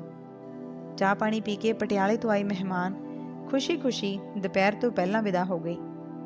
ਅਗਲੇ ਐਤਵਾਰ ਪ੍ਰੋਫੈਸਰ ਮਾਂਗਟ, ਦਲਜਿੰਦਰ, ਨੀਰਜਾ ਸੂਦ, ਡਾਕਟਰ ਰੋਸ਼ਨ ਲਾਲ ਸੂਦ, ਸੁਖਦਿਆਲ ਸਿੰਘ ਭੱਟੀ ਤੇ ਪਰਿਵਾਰ ਦੇ 5 ਹੋਰ ਮੈਂਬਰਾਂ ਸਮੇਤ ਦੀਦਾਰ ਦੇ ਸਾਦੇ ਵਿਆਹ ਦੀਆਂ ਖੁਸ਼ੀਆਂ ਵਿੱਚ ਸ਼ਾਮਲ ਹੋ ਕੇ ਸਵੇਰੇ 10:30 ਵਜੇ ਪਿੰਡ ਕਾਲੇ ਝਾੜ ਦੇ ਗੁਰਦੁਆਰਾ ਸਾਹਿਬ ਵਿੱਚ ਪਹੁੰਚ ਗਏ। ਸਰਦਾਰ ਅਜੀਤ ਸਿੰਘ, ਪਿੰਡ ਦੇ ਸਰਪੰਚ ਇੰਦਰਜੀਤ ਸਿੰਘ ਧਾਲੀਵਾਲ ਤੇ ਪਿੰਡ ਦੇ ਹੋਰ ਪਤਵੰਤਿਆਂ ਨੇ ਬਰਾਤ ਵਿੱਚ ਸ਼ਾਮਲ ਸੱਜਣਾਂ ਦਾ ਸਵਾਗਤ ਕੀਤਾ। ਗੁਰੂ ਘਰ ਵਿੱਚ ਹੀ ਇੱਕ ਪਾਸੇ ਆਏ ਮਹਿਮਾਨਾਂ ਲਈ ਚਾਹ, ਮਠਿਆਈ, ਪਕੌੜਿਆਂ ਆਦਿ ਦਾ ਪ੍ਰਬੰਧ ਕੀਤਾ ਗਿਆ ਸੀ, ਜਿੱਥੇ ਦੋਵਾਂ ਪਾਸਿਆਂ ਤੋਂ ਸ਼ਾਮਲ ਲੋਕਾਂ ਨੇ ਇਕੱਠਿਆਂ ਹੀ ਚਾਹ ਤੇ ਮਠਿਆਈ ਦਾ ਆਨੰਦ ਮਾਣਿਆ। 11:30 ਵਜੇ ਸ੍ਰੀ ਦਰਬਾਰ ਸਾਹਿਬ ਵਿੱਚ ਕੀਰਤਨੀਏ ਸਿੰਘਾਂ ਨੇ ਰਸ ਭਿੰਨੇ ਕੀਰਤਨ ਦੀ ਧੁਨੀ ਰਾਹੀਂ ਸਾਰਿਆਂ ਨੂੰ ਨਿਹਾਲ ਕੀਤਾ। ਇਸ ਸਮੇਂ ਦੌਰਾਨ ਪੱਟੀ ਤੇ ਬੀਬਾ ਬਰਿੰਦਰ ਨਵੇਂ ਜੋੜੇ ਵਿੱਚ ਸੱਜ ਕੇ ਸ੍ਰੀ ਗੁਰੂ ਗ੍ਰੰਥ ਸਾਹਿਬ ਜੀ ਦੇ ਸਾਹਮਣੇ ਨਮਸਕਾਰ ਕਰਕੇ ਬੈਠ ਗਏ। ਪਿੰਡ ਦੇ ਵੱਡੇ ਜ਼ਿਮੀਂਦਾਰ ਸਰਦਾਰ ਅਜੀਤ ਸਿੰਘ ਨੇ ਆਪਣੀ ਧੀ ਬਰਿੰਦਰ ਦਾ ਪੱਲਾ ਫੜ ਕੇ ਦੀਦਾਰ ਦੇ ਹੱਥ ਵਿੱਚ ਦੇ ਦਿੱਤਾ। ਇਸ ਤੋਂ ਪਿੱਛੋਂ ਗੁਰੂ ਘਰ ਦੇ ਮੁੱਖ ਗ੍ਰੰਥੀ ਭਾਈ ਦਰਸ਼ਨ ਸਿੰਘ ਖਾਲਸਾ ਨੇ 4 ਲਾਵਾਂ ਦਾ ਪਾਠ ਕੀਤਾ। ਹਰ ਲਾਮ ਦੇ ਪਾਠ ਉਪਰੰਤ ਨਾਲੋਂ ਨਾਲ ਕੀਰਤਨੀਏ ਸਿੰਘ ਵੀ ਗਾ ਕੇ ਕੀਰਤਨ ਕਰਦੇ ਰਹੇ। 4 ਲਾਵਾਂ ਪੜ੍ਹਨ ਉਪਰੰਤ ਰਾਗੀ ਸਿੰਘਾਂ ਨੇ ਵਿਆਹ ਹੋਇਆ ਮੇਰੇ ਬਾਬਲਾ ਸ਼ਬਦ ਗਾਇਆ। ਅੰਤ ਵਿੱਚ ਸ੍ਰੀ ਆਨੰਦ ਸਾਹਿਬ ਜੀ ਦੇ ਪਾਠ ਦੀਆਂ 6 ਪੌੜੀਆਂ ਦਾ ਪਾਠ ਗਾ ਕੇ ਕੀਤਾ ਗਿਆ। ਅਰਦਾਸ ਉਪਰੰਤ ਸਾਰਿਆਂ ਨੂੰ ਗੁਰੂ ਕੀ ਦੇਗ ਵਰਤਾਈ ਗਈ। ਦੇਗ ਵਰਤਾਉਣ ਉਪਰੰਤ ਪਿੰਡ ਦੇ ਸਰਪੰਚ ਧਾਲੀਵਾਲ ਨੇ ਸਾਰਿਆਂ ਨੂੰ ਸੰਬੋਧਿਤ ਕਰਦਿਆਂ ਹੋਇਆਂ ਆਖਿਆ, ਵਾਹਿਗੁਰੂ ਜੀ ਕਾ ਖਾਲਸਾ, ਵਾਹਿਗੁਰੂ ਜੀ ਕੀ ਫਤਿਹ। ਸਭ ਤੋਂ ਪਹਿਲਾਂ ਮੈਂ ਸਾਹਿਬ ਸ੍ਰੀ ਗੁਰੂ ਗ੍ਰੰਥ ਸਾਹਿਬ ਜੀ ਦਾ ਓਟ ਆਸਰਾ ਲੈਂਦਾ ਹਾਂ। ਇਸ ਪਿੰਡ ਦਾ ਮੁਖੀ ਹੋਣ ਦੇ ਨਾਤੇ ਨਵੀਂ ਵਿਆਹੀ ਸੁਭਾਗੀ ਜੋੜੀ ਨੂੰ ਵਿਆਹ ਦੀਆਂ ਲੱਖ-ਲੱਖ ਵਧਾਈਆਂ ਦਿੰਦਾ ਹਾਂ। ਸਾਡੇ ਪਿੰਡ ਦੇ ਧਨੀ ਤੇ ਵੱਡੇ ਜ਼ਿਮੀਂਦਾਰ ਸਰਦਾਰ ਅਜੀਤ ਸਿੰਘ ਨੂੰ ਵੀ ਬਹੁਤ-ਬਹੁਤ ਮੁਬਾਰਕਾਂ ਦਿੰਦਾ ਹਾਂ, ਜਿਨ੍ਹਾਂ ਨੇ ਆਪਣੇ ਪੁੱਤਰ ਦੇ ਵਿਛੋੜੇ ਦੇ ਦੁੱਖਾਂ ਨੂੰ ਇੱਕ ਪਾਸੇ ਰੱਖਦੇ ਹੋਏ ਆਪਣੀ ਨੂੰਹ ਨੂੰ ਧੀ ਬਣਾ ਕੇ ਉਸ ਦੇ ਵਿਆਹ ਦਾ ਕਾਜ ਰਚਾਇਆ ਹੈ। ਆਪਣੇ ਹੱਥੀਂ ਕੰਨਿਆਦਾਨ ਕੀਤਾ ਹੈ। ਅਜਿਹਾ ਕਰਕੇ ਸਰਦਾਰ ਸਾਹਿਬ ਨੇ ਸਾਡੇ ਸਮਾਜ ਵਿੱਚ ਸਦੀਆਂ ਤੋਂ ਚੱਲੀ ਆ ਰਹੀਆਂ ਰੂੜੀਵਾਦੀ ਪਰੰਪਰਾਵਾਂ ਨੂੰ ਤੋੜਿਆ ਹੈ। ਉਹਨਾਂ ਸਾਡੇ ਸਾਰਿਆਂ ਦੇ ਸਾਹਮਣੇ ਇੱਕ ਮਿਸਾਲ ਕਾਇਮ ਕੀਤੀ ਹੈ। ਆਪਣੇ ਘਰ ਵਿੱਚ ਵਿਆਹ ਕੇ ਲਿਆਂਦੀ ਲੜਕੀ ਸਾਡੀ ਨੂੰਹ ਹੀ ਨਹੀਂ ਹੁੰਦੀ, ਸਗੋਂ ਧੀ ਵੀ ਹੁੰਦੀ ਆ। ਸਰਦਾਰ ਵੱਲੋਂ ਕੀਤੇ ਇਸ ਮਹਾਨ ਕਾਰਜ ਲਈ ਅਸੀਂ ਸਾਰੇ ਪਿੰਡ ਵਾਸੀ ਇਹਨਾਂ ਤੇ ਹਮੇਸ਼ਾ ਲਈ ਮਾਣ ਕਰਦੇ ਰਹਾਂਗੇ। ਇਸ ਦੇ ਨਾਲ ਹੀ ਸਾਡੇ ਪਿੰਡ ਦਾ ਮਾਣ ਸਾਡੀ ਧੀ ਬਰਿੰਦਰ ਨੂੰ ਵੀ ਮੈਂ ਬਹੁਤ-ਬਹੁਤ ਮੁਬਾਰਕਾਂ ਦਿੰਦਾ ਹਾਂ। ਉਸਨੇ ਆਪਣੇ ਜਨਮਦਾਤਿਆਂ ਦਾ ਮਾਣ ਤਾਂ ਕਾਇਮ ਰੱਖਿਆ ਹੀ ਆ, ਸਗੋਂ ਆਪਣੇ ਇਸ ਸਹੁਰੇ ਪਿੰਡ ਕਾਲੇ ਝਾੜ ਵਿੱਚ ਆ ਕੇ ਆਪਣੀ ਸੱਸ ਮਾਂ ਦਾ, ਆਪਣੇ ਬਾਪੂ ਜੀ ਦਾ ਤੇ ਸਮੁੱਚੇ ਪਿੰਡ ਦਾ ਮਾਣ ਬਣਾਈ ਰੱਖਿਆ। ਮੈਂ ਸਮਝਦਾ ਕਿ ਜੇਕਰ ਬੇਟੀ ਬਰਿੰਦਰ ਵਰਗੀਆਂ ਧੀਆਂ ਸਾਡੇ ਘਰਾਂ ਵਿੱਚ ਜਨਮ ਲੈਣ ਤਾਂ ਮਾਪਿਆਂ ਨੂੰ ਧੀਆਂ ਕਦੇ ਵੀ ਬੋਝ ਨਾ ਜਾਪਣ। ਆਖਰ ਵਿੱਚ ਨਵੀਂ ਵਿਆਹੀ ਜੋੜੀ ਨੂੰ ਇੱਕ ਵਾਰੀ ਫੇਰ ਲੱਖ-ਲੱਖ ਵਧਾਈਆਂ ਦਿੰਦਾ ਹਾਂ। ਮੈਂ ਬਰਾਤ ਵਿੱਚ ਆਏ ਸਾਰੇ ਸੱਜਣਾਂ ਦਾ, ਪਿੰਡ ਦੀ ਗੁਰਦੁਆਰਾ ਪ੍ਰਬੰਧਕ ਕਮੇਟੀ ਦਾ, ਰਾਗੀ ਸਿੰਘਾਂ ਦਾ, ਗ੍ਰੰਥੀ ਸਾਹਿਬ ਦਾ ਤੇ ਤੁਹਾਡਾ ਸਾਰਿਆਂ ਦਾ ਬਹੁਤ-ਬਹੁਤ ਧੰਨਵਾਦ ਕਰਦਾ ਹਾਂ। ਵਾਹਿਗੁਰੂ ਜੀ ਕਾ ਖਾਲਸਾ, ਵਾਹਿਗੁਰੂ ਜੀ ਕੀ ਫਤਿਹ। ਇਸ ਉਪਰੰਤ ਸਾਰਿਆਂ ਨੇ ਰਲ ਕੇ ਗੁਰਦੁਆਰਾ ਸਾਹਿਬ ਦੇ ਲੰਗਰ ਹਾਲ ਵਿੱਚ ਪੰਗਤਾਂ ਵਿੱਚ ਬੈਠ ਕੇ ਗੁਰੂ ਕਾ ਲੰਗਰ ਛਕਿਆ। ਅਜੀਤ ਸਿੰਘ ਤੇ ਸੁਖਦਿਆਲ ਸਿੰਘ ਭੱਟੀ ਨੇ 21,000 ਰੁਪਏ ਗੁਰੂ ਦੀ ਗੋਲਕ ਵਿੱਚ ਪਾਈ। ਸਰਦਾਰਨੀ ਤੇ ਸਰਦਾਰ ਅਜੀਤ ਸਿੰਘ, ਕਰਤਾਰ ਸਿੰਘ ਸੂਹੀ, ਗੁਰਨਾਮ ਤੇ ਹੋਰ ਪਰਿਵਾਰਕ ਮੈਂਬਰਾਂ ਨੇ ਬਰਿੰਦਰ ਦੀ ਡੋਲੀ ਨੂੰ ਗੁਰੂ ਘਰ ਵਿੱਚੋਂ ਵਿਦਾ ਕੀਤਾ। ਪਿੰਡ ਕਾਲੇ ਝਾੜ ਤੋਂ ਭੱਟੀ ਆਪਣੇ ਪੁੱਤਰ ਦੀਦਾਰ ਸਿੰਘ ਨੂੰ ਵਿਆਹ ਕੇ ਵਾਪਸ ਜਾਂਦੇ ਹੋਏ ਬੜੇ ਮਾਣ ਨਾਲ ਭਰੇ ਹੋਏ ਗੱਲਾਂ ਕਰਦੇ ਜਾ ਰਹੇ ਸਨ। ਡੋਲੀ ਵਾਲੀ ਕਾਰ ਵਿੱਚ ਅਗਲੀ ਸੀਟ ਤੇ ਬੈਠੀ ਮਾਂਗਟ ਮੈਡਮ ਨੇ ਆਪਣੀ ਚੰਨ ਵਰਗੀ ਭਾਬੀ ਨੂੰ ਪੁੱਛਿਆ, ਮੈਡਮ, ਹੁਣ ਮੈਂ ਤੁਹਾਨੂੰ ਮੈਡਮ ਬਰਿੰਦਰ ਕੌਰ ਕਹਿ ਕੇ ਬੁਲਾਵਾਂ ਜਾਂ ਭਾਬੀ ਕਹਿ ਕੇ ਬੁਲਾਵਾਂ? ਨਵੀਂ ਵਿਓਲੀ ਨੇ ਥੋੜਾ ਜਿਹਾ ਸ਼ਰਮਾਉਂਦਿਆਂ ਆਖਿਆ, ਤੁਸੀਂ ਸਾਡੇ ਤੋਂ ਬਹੁਤ ਵੱਡੇ ਹੋ। ਵੱਡੇ ਤਾਂ ਛੋਟਿਆਂ ਨੂੰ ਬੇਸ਼ੱਕ ਜਿਸ ਨਾਮ ਨਾਲ ਵੀ ਬੁਲਾਉਣ, ਉਹਦੇ ਵਿੱਚ ਪਿਆਰ, ਨਿੱਘ, ਮੋਹ ਹੀ ਭਰਿਆ ਹੁੰਦਾ ਹੈ ਜੀ। ਆਪਣੀ ਭਾਬੀ ਦਾ ਬਹੁਤ ਹੀ ਪਿਆਰਾ ਤੇ ਭਾਵਪੂਰਤ ਉੱਤਰ ਸੁਣ ਕੇ ਮਾਂਗਟ ਨੂੰ ਬੇਹੱਦ ਖੁਸ਼ੀ ਹੋਈ। ਫਿਰ ਉਸਨੇ ਆਪਣੇ ਨਿੱਕੇ ਵੀਰ ਭੱਟੀ ਨੂੰ ਛੇੜਦਿਆਂ ਹੋਇਆਂ ਪੁੱਛਿਆ, ਕਿਉਂ ਵੀਰ, ਹੁਣ ਤਾਂ ਤੂੰ ਬਹੁਤ ਖੁਸ਼ ਹੈ ਨਾ? ਤੈਨੂੰ ਤੇਰੀ ਮਨਪਸੰਦ ਜੀਵਨ ਸਾਥੀ ਮਿਲੀ ਆ। ਨਾਲ ਹੀ ਉਹ ਆਪਣੀ ਭਾਬੀ ਨੂੰ ਵੀ ਕਹਿਣ ਲੱਗੀ, ਬਰਿੰਦਰ, ਲਗਭਗ 1 ਸਾਲ ਹੋ ਚੱਲਿਆ, ਜਦੋਂ ਦਾ ਦੀਦਾਰ ਮੇਰੇ ਖਹਿੜੇ ਪਿਆ ਹੋਇਆ। ਦੀਦੀ, ਮੈਨੂੰ ਤਾਂ ਸਾਡੇ ਸਕੂਲ ਵਾਲੀ ਅੰਗਰੇਜ਼ੀ ਮਿਸਟਰੈਸ ਮੈਡਮ ਬਰਿੰਦਰ ਕੌਰ ਹੀ ਪਸੰਦ ਆ। ਮੈਂ ਵੀ ਸੋਚਾਂ ਕਿ ਅੰਗਰੇਜ਼ੀ ਮਿਸਟਰੈਸ ਵਿੱਚ ਅਜਿਹੀ ਕਿਹੜੀ ਖੂਬੀ ਆ ਕਿ ਮੇਰਾ ਵੀਰ ਉਸ ਕੁੜੀ ਪਿੱਛੇ ਝੱਲਾ ਹੋਇਆ ਪਿਆ। ਜਦੋਂ ਮੈਂ ਤੈਨੂੰ ਪ੍ਰਿੰਸੀਪਲ ਨੀਰਜਾ ਦੇ ਦਫ਼ਤਰ ਵਿੱਚ ਪਹਿਲੀ ਵਾਰ ਵੇਖਿਆ ਸੀ, ਮੈਂ ਤਾਂ ਉਦੋਂ ਤੈਨੂੰ ਵੇਖ ਕੇ ਹੈਰਾਨ ਹੀ ਰਹਿ ਗਈ ਸੀ। ਮੈਂ ਆਪਣੇ ਮਨ ਵਿੱਚ ਸੋਚਿਆ ਸੀ ਕਿ ਵਾਕਈ ਇਹ ਕੁੜੀ ਤਾਂ ਸੱਚਮੁੱਚ ਹੀ ਹੁਸਨ ਪਰੀ ਆ। ਬਰਿੰਦਰ, ਸੱਚਮੁੱਚ ਸਾਡੇ ਸਾਰੇ ਖਾਨਦਾਨ ਵਿੱਚ ਤੇਰੇ ਜਿਹੀ ਸੁੰਦਰ, ਸੋਹਣੀ ਸੂਰਤ ਵਾਲੀ ਪਿਆਰੀ ਕੁੜੀ ਕੇਵਲ ਤੂੰ ਹੀ ਆ। ਮੈਨੂੰ ਵੀ ਸਦਾ ਇਹ ਮਾਣ ਰਹੇਗਾ ਕਿ ਮੇਰੀ ਭਾਬੀ ਸਾਰਿਆਂ ਦੀਆਂ ਭਾਬੀਆਂ ਤੋਂ ਸੋਹਣੀ ਆ। ਆਪਣੇ ਬਾਰੇ ਇੰਨੀ ਵਡਿਆਈ ਸੁਣ ਕੇ ਬਰਿੰਦਰ ਨੂੰ ਬਹੁਤ ਚੰਗਾ ਲੱਗਿਆ। ਮਾਡਲ ਟਾਊਨ ਪਟਿਆਲਾ ਵਾਲੀ ਕੋਠੀ ਵਿੱਚ ਨਵੀਂ ਵਿਆਹੀ ਸੁਭਾਗੀ ਜੋੜੀ ਦਾ ਸਾਰਿਆਂ ਵੱਲੋਂ ਭਰਪੂਰ ਸਵਾਗਤ ਕੀਤਾ ਗਿਆ। ਪੱਟੀ ਤੇ ਉਹਦੀ ਨਵੀਂ ਵਿਆਹੀ ਵਹੁਟੀ ਬਰਿੰਦਰ ਅਗਲੇ ਦਿਨ ਸਵੇਰੇ ਹੀ ਹਨੀਮੂਨ ਮਨਾਉਣ ਲਈ ਮਨਸੂਰੀ ਨੂੰ ਚੱਲ ਪਈ। ਸੋ ਕਿਸ ਤਰ੍ਹਾਂ ਦੀ ਲੱਗੀ ਕਹਾਣੀ? ਚੰਗੀ ਲੱਗੀ ਤਾਂ ਇੱਕ ਲਾਈਕ ਸ਼ੇਅਰ ਜ਼ਰੂਰ ਕਰਿਓ, ਚੈਨਲ ਨੂੰ ਵੀ ਜ਼ਰੂਰ ਸਬਸਕ੍ਰਾਈਬ ਕਰਿਓ। ਤੇ ਇਸ ਤਰ੍ਹਾਂ ਦੇ ਕੀਤੇ ਕੰਨਿਆਦਾਨ ਬਾਰੇ ਤੁਹਾਡਾ ਕੀ ਕਹਿਣਾ ਹੈ? ਆਪਣੇ ਵਿਚਾਰ ਕਮੈਂਟ ਬਾਕਸ ਵਿੱਚ ਜ਼ਰੂਰ ਲਿਖ ਕੇ ਦੱਸਿਓ। ਉਡੀਕ ਰਹੇਗੀ। ਸੁਝਾਅ ਵੀ ਸਮੇਂ-ਸਮੇਂ ਤੇ ਦਿੰਦੇ ਰਹਿਣਾ। ਧੰਨਵਾਦ।